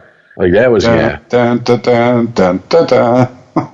Well, I've heard different estimates. I've heard anywhere between a foot to a foot and a half of snow fell during the game. Oh, it was more. It had to be more than that. People fell and got covered by the snow, Rich. I know. I saw it. Buffalo's quarterback, Nathan, whatever his fucking nuts, went into the snow and disappeared, came up and was like, medic! We got a Casovac. I'm out of the fucking tundra. He was like looking for help because he got injured. Fucking the paramedics couldn't find him and shit. They send the cart out to pick him up. It runs him over because they can't see him. Well, we hit a bump. I don't know. Maybe it was the football. I don't know. Man, this snow's deep. Yeah, and the lineman had to clear off a spot for Vinatieri to kick a field goal. He kicked it 4 feet wide to the right, and it curved in because of the wind. Yeah, I know, right? That's an act of God. That was not Vinatieri. That was an act of God. Yeah, that was just stupid snow. So, I mean, are we going to talk about, like, the 500-pound gorilla in the room, which is always with us when Earl's with us? Nope. Well, don't want to don't want to talk about the fact that the Lions went down there and gave Tampa Bay hope that they would actually win the game. Dude, they were stomping the shit out of them. It was 21-7. Were. It's the operative word in that sense. The Detroit defense had 5 takeaways, 2 fumble recoveries, 3 interceptions. And it still came down to a final field goal with Prater. The fuck out of here.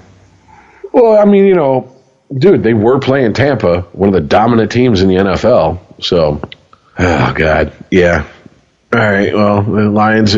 Well, the minute we heard Rodgers was back, it was like, wah, wah. Thanks for showing up, guys. They could have set themselves up to where it wouldn't mattered, but they didn't. So, yeah, last game of the season in Detroit with Rodgers under center. Are we thinking Hail Mary Part 2? Sure. Or will he not even need a Hail Mary? He's just going to fucking just run roughshod over him. He's going to be back with a vengeance. We beat him the last time we played him. So, yeah, dude. I'm not impressed. Did you guys read the story of the Seattle Seahawks defensive player that was being escorted out, got something thrown at him, and then went to the stands? Oh, yeah.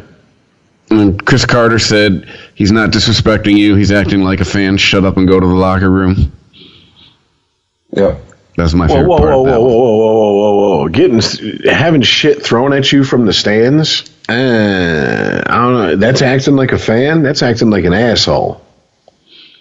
Well, I get that. That's being an asshole fan. But I mean, like, we've all seen, like, maybe you've been at the Silverdome or perhaps Ford Field. And there's been a time or two where the Lions have put in a particularly shitty performance. I mean, you see people, it hasn't been raining garbage on the Lions, but every now and then an object or two will find its way towards a player. Sometimes it'll hit them. Sometimes it'll come severely short. I'm just remembering the Malice at the Palace time. Well, that was an idiot. Like, both of them. It's just like, I think, my opinion, I think part of that $1 million salary you get is to have composure in times like that. But you start throwing shit at me from the stands, you're on your own on this one, homeboy, unless Earl agrees with you. You start chucking shit at me from the stands. You took yourself and placed yourself in the game as far as I'm concerned. I mean, that's like these guys that guys go in the penalty box and they start dumping shit on their head over the glass. What do you think's going to happen? What happens 90% of the time is what's going to happen. You're going to get a guy who's going to go, fuck that, go over the glass and beat the shit out of that guy for doing that. Right. But he was an ejected player. It was a defensive tackle. His name's Quentin Jefferson.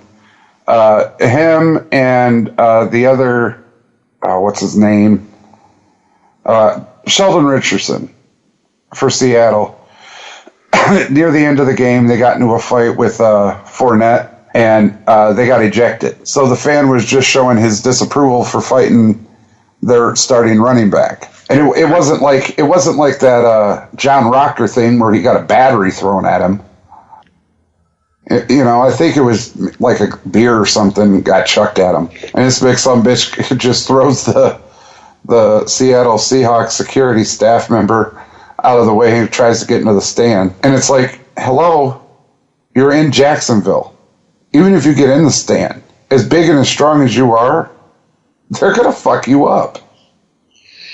Well, you also got to take into consideration there's going to be a lot of people going, I don't want none of that. Go ahead, man. That guy right there threw it. It's near the end of the game. They're fucking drunk as shit. I mean, I guess in numbers, you'd be right. 4 or 5 Jacksonville-sized dudes gang up on him. But you got to remember, these NFL guys are physical specimens, man. They're fucking huge dudes.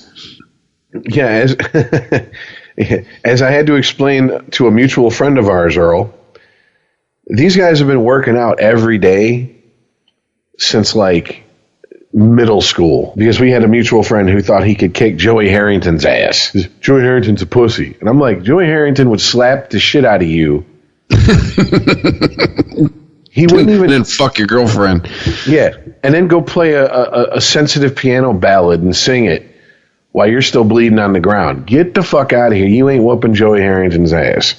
Mister, I haven't worked out except for 12-ounce curls for the last 3 years. All right? It don't work that way. Yeah, there's the video. You guys can watch it. Oh, no, I've seen it. I agree. But he never really made it up there. But the thing is after fighting Leonard Fournette on the field, getting ejected for throwing a punch, he goes over and starts talking shit to the Jaguar fans. Like, literally. He's not just walking down the tunnel and somebody hits him. He just goes over there and starts mouthing off to Jaguar fans, and people start throwing beer at his ass. And then he's going to be all big and bad and try to jump up into the stands. Now, I understand he's been, he's a physical specimen and working out, but there's a lot of people in that stands. And he's already offended them by fucking with their team and then coming over and talking shit to them personally.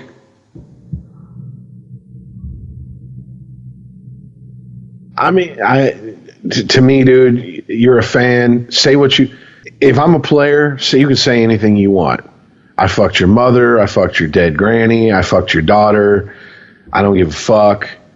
And I'm going to be like, okay, as long as you're in the stands talking that shit, that's fine. The minute you try to inject yourself on this field, you are now fair game, in my opinion. And if that means you're chucking something at me, then I'm going to come up in here. Obviously, you wanted my attention. Now you got it. May I help you? I understand that, Rich. But if he's walking down the tunnel, just, go fuck yourself. I just beat up your fucking running back. Just walk down the tunnel and people were shouting things at him, and then threw a beer at him or something. I get it. But this big motherfucker went over and started jaw-jacking the entire grandstand.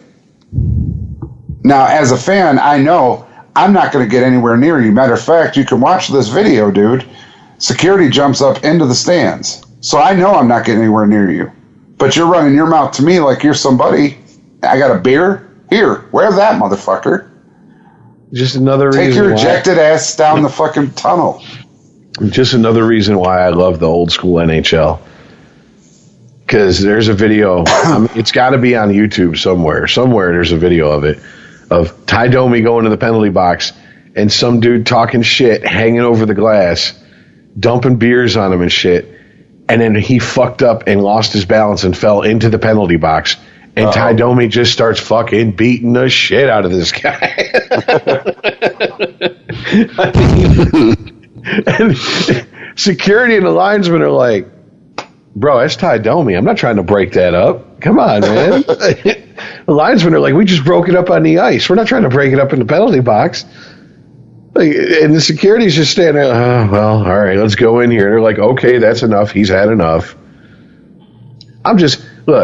I'm not advocating what the fans did. I'm not advocating what the player did before anybody. Like, you want to talk some shit? Talk shit. All right? As players, they should be able to fucking handle it. Their skin should be thicker than that. All right? Him going over talking shit to the fans, no, it's not the most intelligent thing, but it happens every single NFL game, dude.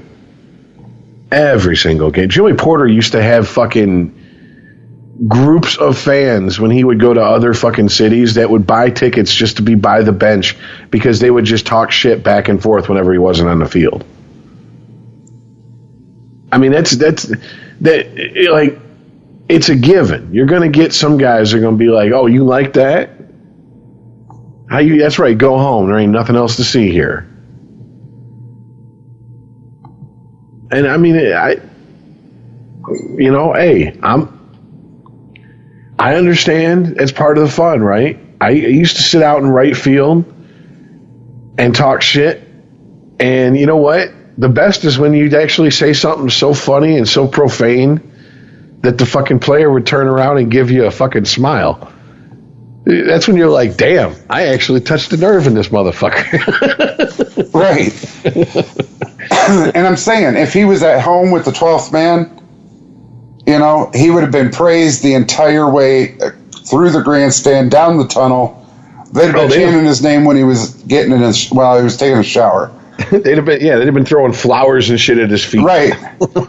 But he was in Jacksonville.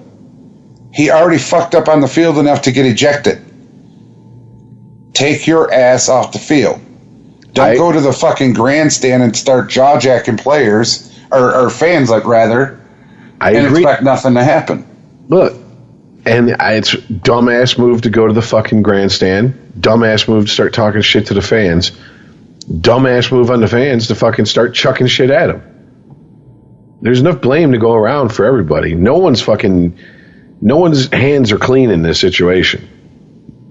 I mean, I'm sorry, it's just how I feel.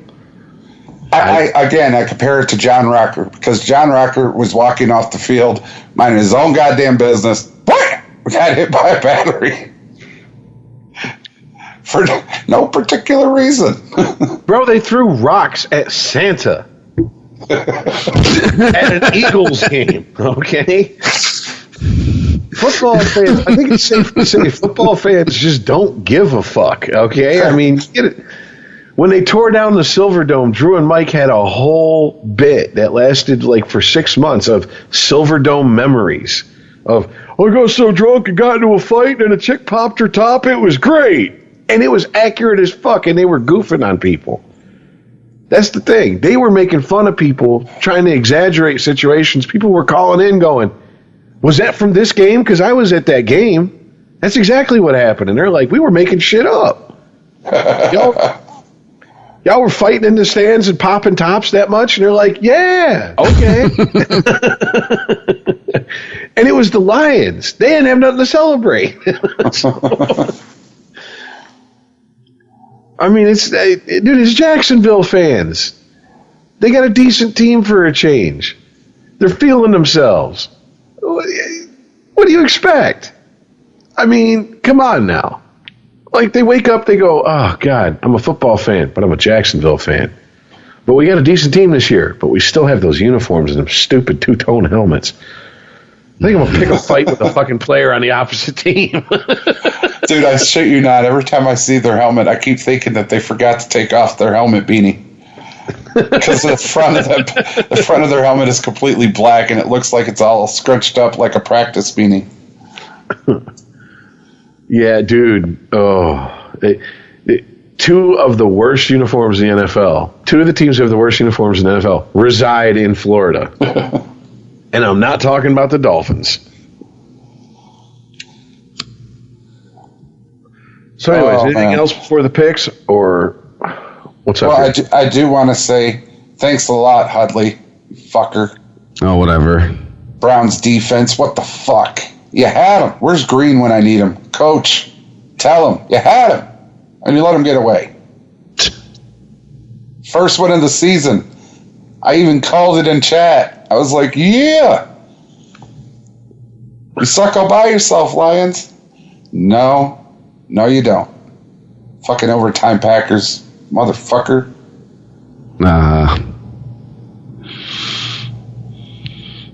All right. Chris, you're loud as shit. Well, no, the fucking, how about, I leaned into the mic, my bad. How about the Vikings, man? How about the Vikings? Showing they're mortal. Well, so are the Saints, for that matter, if we're talking mortals. Yeah, well, no, but the Vikings weren't on top of their division. Saints weren't they duking it out? Weren't they tied? Or are they now tied? I think they're now tied. I think so. Yeah. But all right, man, let's get no, to these they were picks. tied. It's 9-4 for We're knocking on the Saints. door for like a 4-hour show. Right. I'm on the West Coast. It's 12:30. 8-5 for Falcons. All right, yeah, I'm on the West Coast. It's 12:30. So for like Rich, it's like 4 in the morning almost. So let's get to the picks. Yeah. I would just like to say, like, if you listen to this podcast, which you do, which I've recently found out a lot more people are listening than I thought. I'll get into that once we're done, guys. But you should take our stuff to Vegas. Because overall, I crunched the numbers. Overall, we are 614 as a group. I mean, that is over 500. Just saying, you might want to listen to us. Go to Vegas. Maybe spread a little money around. And what we. But me in particular, I want points. I want some money. Yeah. He is still number one. That's right. Although he had the worst week of the three of us. Rich and I went 10-6, or 0-9-7. I'm at 601. Rich is at 605. Earl's at 631. That's what I'm saying. Together, we're all picking over 600 people. You know, we're better odds than flipping a coin. Just saying. Shit, I've watched enough fucking NBC, excuse me. I've watched enough Fox and CBS and NFL Network coverage of pregame shit. We do better than some of those fucking so-called experts. Yes, we do. And I'd like to point out I now reserve the right to talk shit to you about fantasy football, Earl, till next year. You got one out of me, but I beat you in the series. I beat you twice. What? Nah, we played 3 times. I beat you 2 out of the 3 times. Yeah, but it took a lot of injuries and suspensions. Yeah, but I beat you 2 out of the 3 times. That's right. Stats, I got it.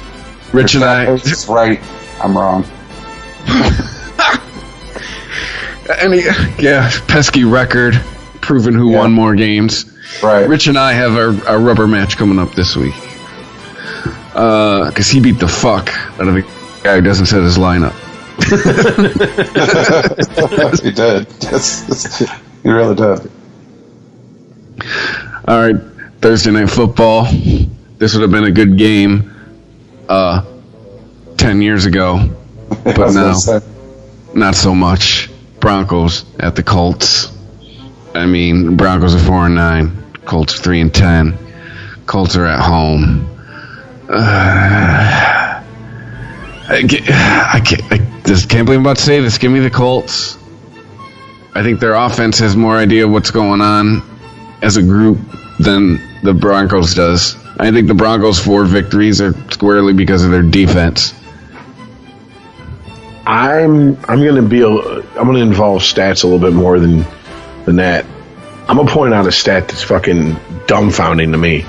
Broncos are 0-6 on the road. Damn. All 4 of their wins came at home, and the Colts are 2-4 at home. So, I mean, to me, that 0-6 on the road, that's just that stands out. So, give me the Colts on this. Can I take a mulligan? This sucks. No. It's Thursday night. I suck on Thursday night calls. These two teams blow huge goats. It's anybody's game. This quite is a 50-50. I'm going with the home team. Give me the Colts. Broncos are done, son. Did we all just pick the Colts? I think so. That's like the first time that may have happened in the course of this podcast. Saturday football. JS, just saying. But yes, so it is. You know, they say it's the most wonderful time of year. It's usually for that Christmas bullshit. No! It's the time of year where we get a Saturday game. Alright. We got 2 of them. First one, we got the toilet seat, as Earl likes to refer to them, coming to Ford Field, facing the Lions. I will be consistent and say that the Bears are a losing team, so the Lions should win this one. I'm picking the Lions. Yeah, give me the Lions. This sucks. Give me the Lions. What do you mean this sucks? Because I watched What's what your happened. team? Watched what happened one time when they came to Ford Field. I was there for the Bears. Calvin Johnson catch. As much as I shit on them, the Lions are better this year than the Bears. They should win this game, and it has nothing to do with records. Just they're a better football team.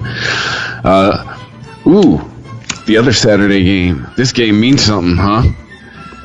Oh yeah, it does. I believe technically the Chargers are in first place. If you go by division record, taking on the Chiefs. They're at Arrowhead. Dude, no way. I really think the Chargers are frauds. Give me the Chiefs.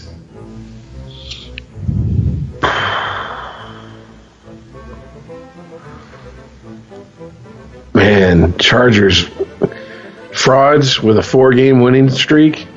That's some hellacious frauds, man. I'm just saying. I'm just putting that out there. Fuck. Give me the Chargers. Ooh. You're out there on an island. There's no way Andy Reid is going to let the Chargers beat him at home. He's got the crowd. He's got the I have to win this. He's got to figure out the secondary with Flowers. Nah, I got to go with the Chiefs. Oh, Rich is lone wolfing it. All right. Uh-oh. No howl, Rich? No, I am.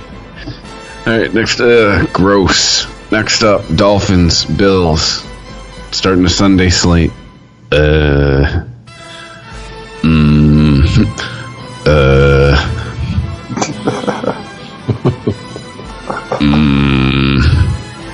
Well, you know what? Not Bills. They're at home. It's gonna be cold. Dolphins are used to Miami. Give me the Bills. Boom. You took the words right out of my mouth. I was like, is he going to say it or am I going to have to say it? Give me the Bills. I'm going Dolphins. Give me the fish. They're coming off a win against Patriots. They're jacked up. They got a hell of a running back with Drake. I don't think the Bills know what the fuck's going on. They keep benching Tyrod Taylor. Fucking Nathan keeps getting injured. Nah. They just keep turning around and trying to do the hokey pokey. That's what it's all about. Apparently. Yeah.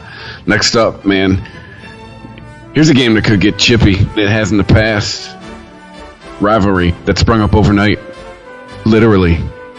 Ravens heading to First Energy Stadium in Cleveland taking on the Browns. Hey, come on, really? Give me the Ravens. Yeah, give me the Ravens. I could say give me Cleveland and not lose.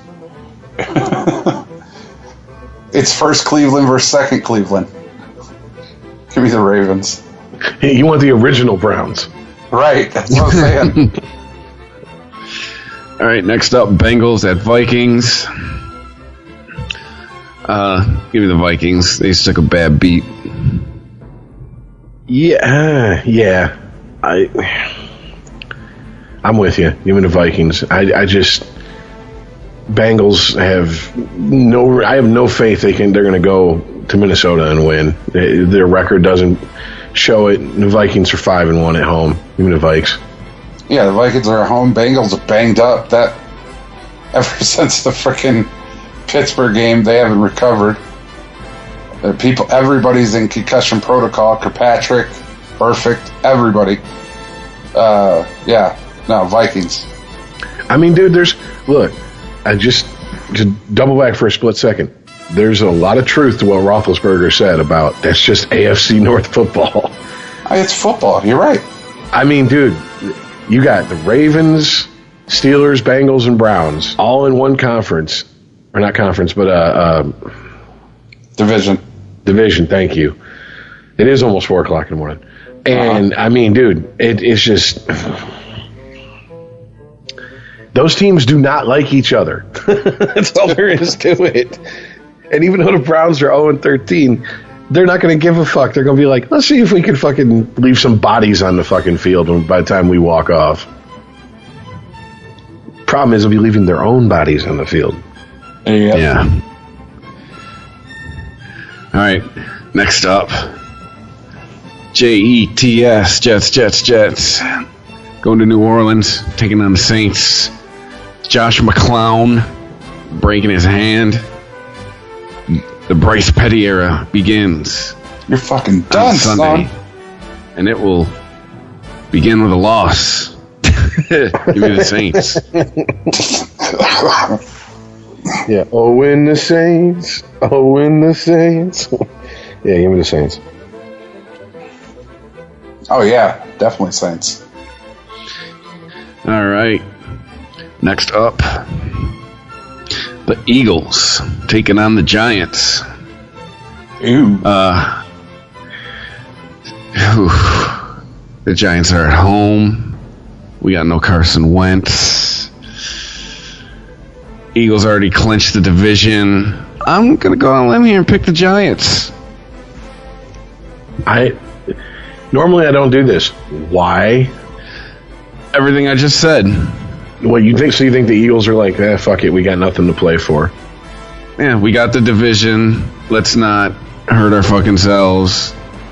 Plus, again, Nick Foles, who probably hasn't played it down since the preseason. Giants got something to prove. You know, you got old Watermelon Head back at quarterback. Yeah, give me the Giants. I think it's the opposite for the Eagles. They have a reason to play. They want to believe that their championship hopes are still alive with or without Wentz. I think they're going to go out there and they're going to hand it to the Giants, who are just, I mean, they're ripe for it. Who you picking? Oh, the Eagles. Really, dude? Are you listening? Yeah, I listened, but he didn't say, like, he said it was handing it to the Giants. He was going to hand them what? An ass whooping? A victory? What? Yes. That was implied. Yeah, even without Carson Wentz, that defense is still going to turn up. And Eli Manning, yeah, dude, you're fucking done, son. That whole team. Different coach is, yeah, no, dude. Eagles. I can't even put it into words what I think of the Giants this season. Well, did you see the graphic that Fox put up under Eli Manning the first series he was on the field? It says Eli Manning has started 211 of the last 212 games. I was like, way to rub it in. That's kind of a dick move on Fox's part, but all right. Yeah, he knows. All right. Next game up, Cardinals at the Redskins. Yawn. Give the Redskins just because they have their first string quarterback. Yeah. Yeah, I'm going to give me the Redskins. Not a fan of either one of these teams. Mm-hmm.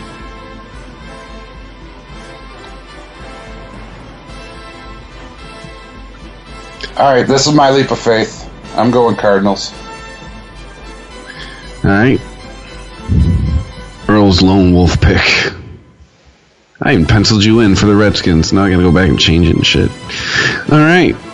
Next up, the Packers at the Panthers. I don't give a fuck if the Panthers are at home.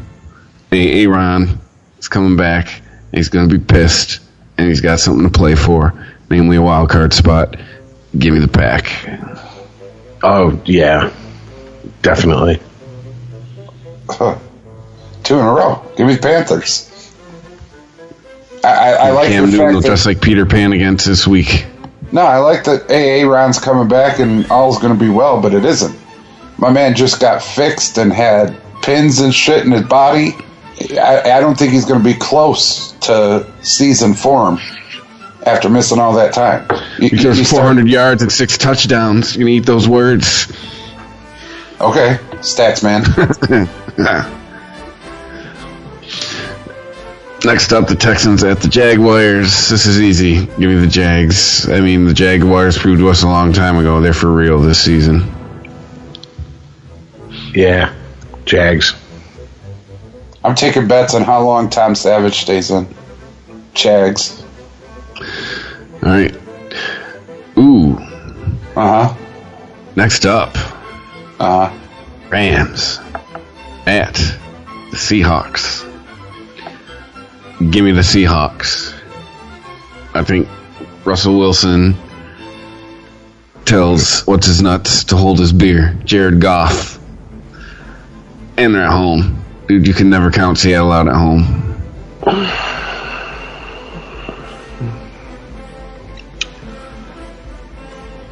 I don't know, man. Rams are strong on the road. They got a better home or a road record than they do home record. I know I pointed that out before, but I mean, it's just... They don't play a home game, really. They're just road dogs all season, pretty much, so... I don't think that's going to be that big of a factor. I understand 12th man, all that, yeah. But, man, I don't know. Yeah, I'm gonna go out on a limb and say, give me the Rams. Not this time, Rich. I think it's a solid trunk you're out on. It's not a limb. I'm going to go Rams, too. The Seahawks lost this week against the Jaguars. Jaguars, great team. We established that, like you said. However, Blake Bortles isn't near as good as Jared Goff. And Jared Goff's doing it with a lot less talent than Blake Bortles. Around him, I'm saying. With Leonard Fournette and all of this. So, yeah, I don't see the Seahawks actually stopping. The Legion of Boom's still out, man. So, yeah. Gotta have the Rams this time. All right. Sunday night football. No, wait. Is it Sunday night game? It's gotta be the Sunday night game. It's not? Nope. You're right, it's not.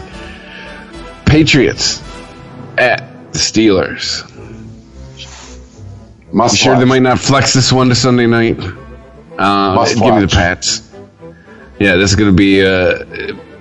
just give me the Pats. Dude, they just laid a fucking egg against Miami. Steelers are at home. Dude, give me Pats all day. Fucking, you know what? Bill Belichick still uses a goddamn pencil and paper on the sidelines. I noticed that on Monday night. Taking notes like he's in class and shit. Motherfuckers got, like, pads and headsets and Bluetooth and all that shit now. Belichick's just still out there with a fucking, like, golf pencil and a fucking Post-it pad. Yeah, give me the Pats.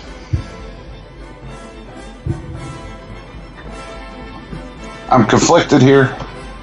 It means more to the Steelers to win this game. they're still all types of trumped up from, their last 2 weeks. Yeah, Brady's going to be pissed, and yeah, they dropped it to the Dolphins, but no, I'm going to go Steelers, guys. Steelers are at home. They need this to get the home field advantage. Miami beat them because, and Chris brought this up, Miami got more pumped up than the Patriots did. They just got really jacked and ready to play. And that's not ever a trouble for Pittsburgh to do. They wake up that way. So I roll out of bed jacked.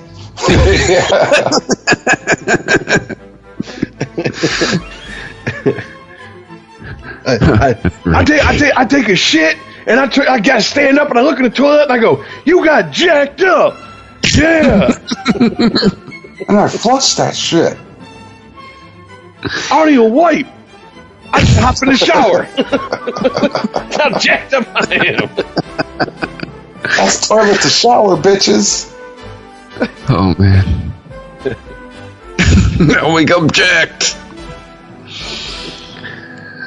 Oh, all right. Moving on. Titans at the Niners.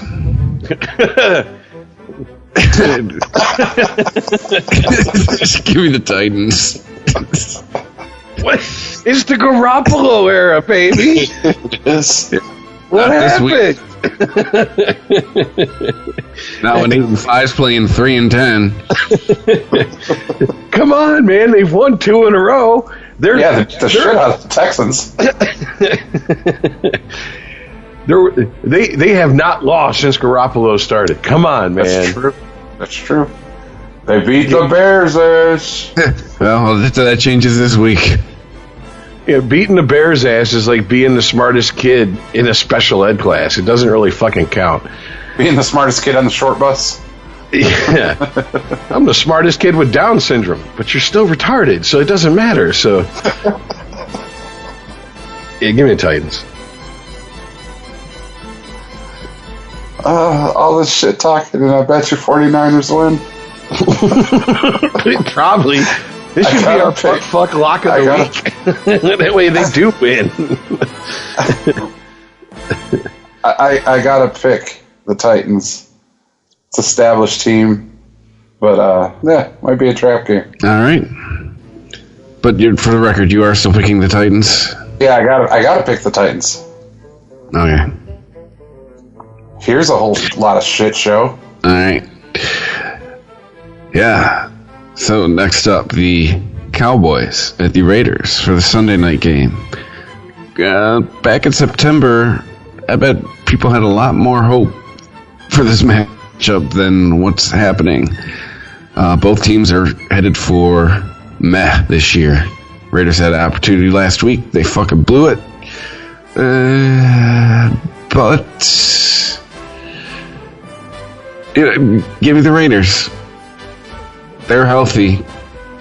Cowboys are missing a piece of their puzzle. Give me Raiders. I cannot fucking believe how different a team they are without Zeke. Like, it is night and day. If I'm a Cowboys fan, it is troubling because running backs don't have long careers and they're the most prone to injury pretty much. But anyways, now that commentary's over with. Yeah, give me the Raiders.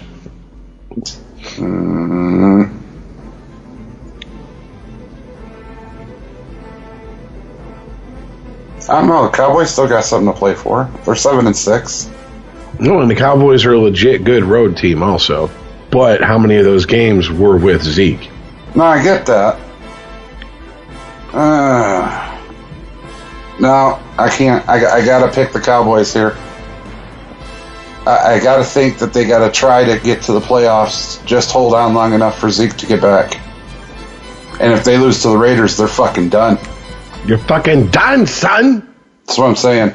I don't think Jerry Jones is gonna let that happen. They gotta win this game. All right. So that is 2 for Oakland, 1 for Dallas. Next up, Monday night, Falcons at the Buccaneers. Wah wah. This is easy. Give me the Falcons. Oh, Jesus. I don't even know why I thought the Bucs would even end up 500 this season. Everything was against it. Give me the Falcons. Oh, yeah. Not even close. I don't know what happened. According to Gruden, there was a lot of injuries and people going in and out of where they're supposed to. He tried to stand up for the Bucs as best he could, but sorry, man. They're just a shit show. Falcons. He don't know what happened. I know what happened. They put on the Buccaneers uniform and went out and played. They're the Buccaneers. That's what the fuck happened. There's no mystery to it. They put on them ugly ass Division III high school football uniforms and lost to the Lions and made it closer than it should have been. Actually, that's more on the Lions, but still, you get my point. Fucking, I cannot believe. Seriously, that score should have been through the roof. How you going? I don't know which was more incompetent: the Bucs for turning it over 5 times, or the Lions not taking advantage of those turnovers. Was it the Lions? Was it the toilet bowl of the week last week? Because it should have been. Jesus. The shit show. Oh, God. So, yeah. What was this about? We got more listeners than we thought? Yeah, no, just I finally dove into the raw stats that we get from the website and actually started researching what all these crazy codes that I get mean. Yeah. We have more listeners than we thought, like as a whole, as a group, as a podcast, as a network. Did you want to air that, or? Yeah, fuck yeah. Because I want to thank everybody who's been listening. Because it's more than we thought. So thank you. We definitely appreciate it. Yeah. Follow us.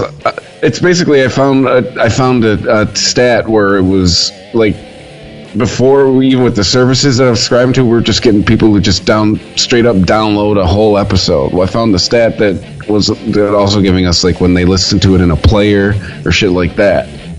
So, yeah, we're in the whole picture now, not just part of it. I'm canceling that fucking stat service. It's charging me money because you're not giving me all my fucking info. But yeah, anyways, thanks for listening, everybody. You can follow us on Twitter at Sporgy Podcast. You can email the show sporgy@ChristopherMedia.net. And until next week, thank you for listening. All right, later, guys. Peace out, y'all. If you like this show, please tell a friend. Please follow us on Twitter and like and share us on Facebook by searching for Christopher Media. You can subscribe to all ChristopherMedia.net shows for free on ChristopherMedia.net. Please make sure to rate and comment on all your favorite Christopher Media shows. Thank you in advance for supporting Christopher Media by clicking on the PayPal button and by clicking through to all the sponsors who support ChristopherMedia.net. Thank you for visiting ChristopherMedia.net, and thank you for listening. Thank you for visiting ChristopherMedia.net. Me, but also you. The Pharaoh fast forwards his favorite foreign film, Powder Donut. Okay, what's my line? The only line I see here on the script is get options based on your budget with the name your price tool from Progressive. Oh man, that's a tongue twister, huh? I'm sorry, I'm gonna need a few more minutes. Bulbous Walrus, the Bulbous Walrus. The Name Your Price tool, only from Progressive. The owl ran afoul of the comatose coxswain. Progressive Casualty Insurance Company and affiliates. Price and coverage match limited by state law. Me, but also you. The Pharaoh fast forwards his favorite foreign film, Powder Donut. Okay, what's my line? The only line I see here on the script is get options based on your budget with the name your price tool from Progressive. Oh man, that's a tongue twister, huh? I'm sorry, I'm gonna need a few more minutes. Bulbous Walrus, the Bulbous Walrus. The Name Your Price tool, only from Progressive. The owl ran afoul of the comatose coxswain. Progressive Casualty Insurance Company and affiliates. Price and coverage match limited by state law.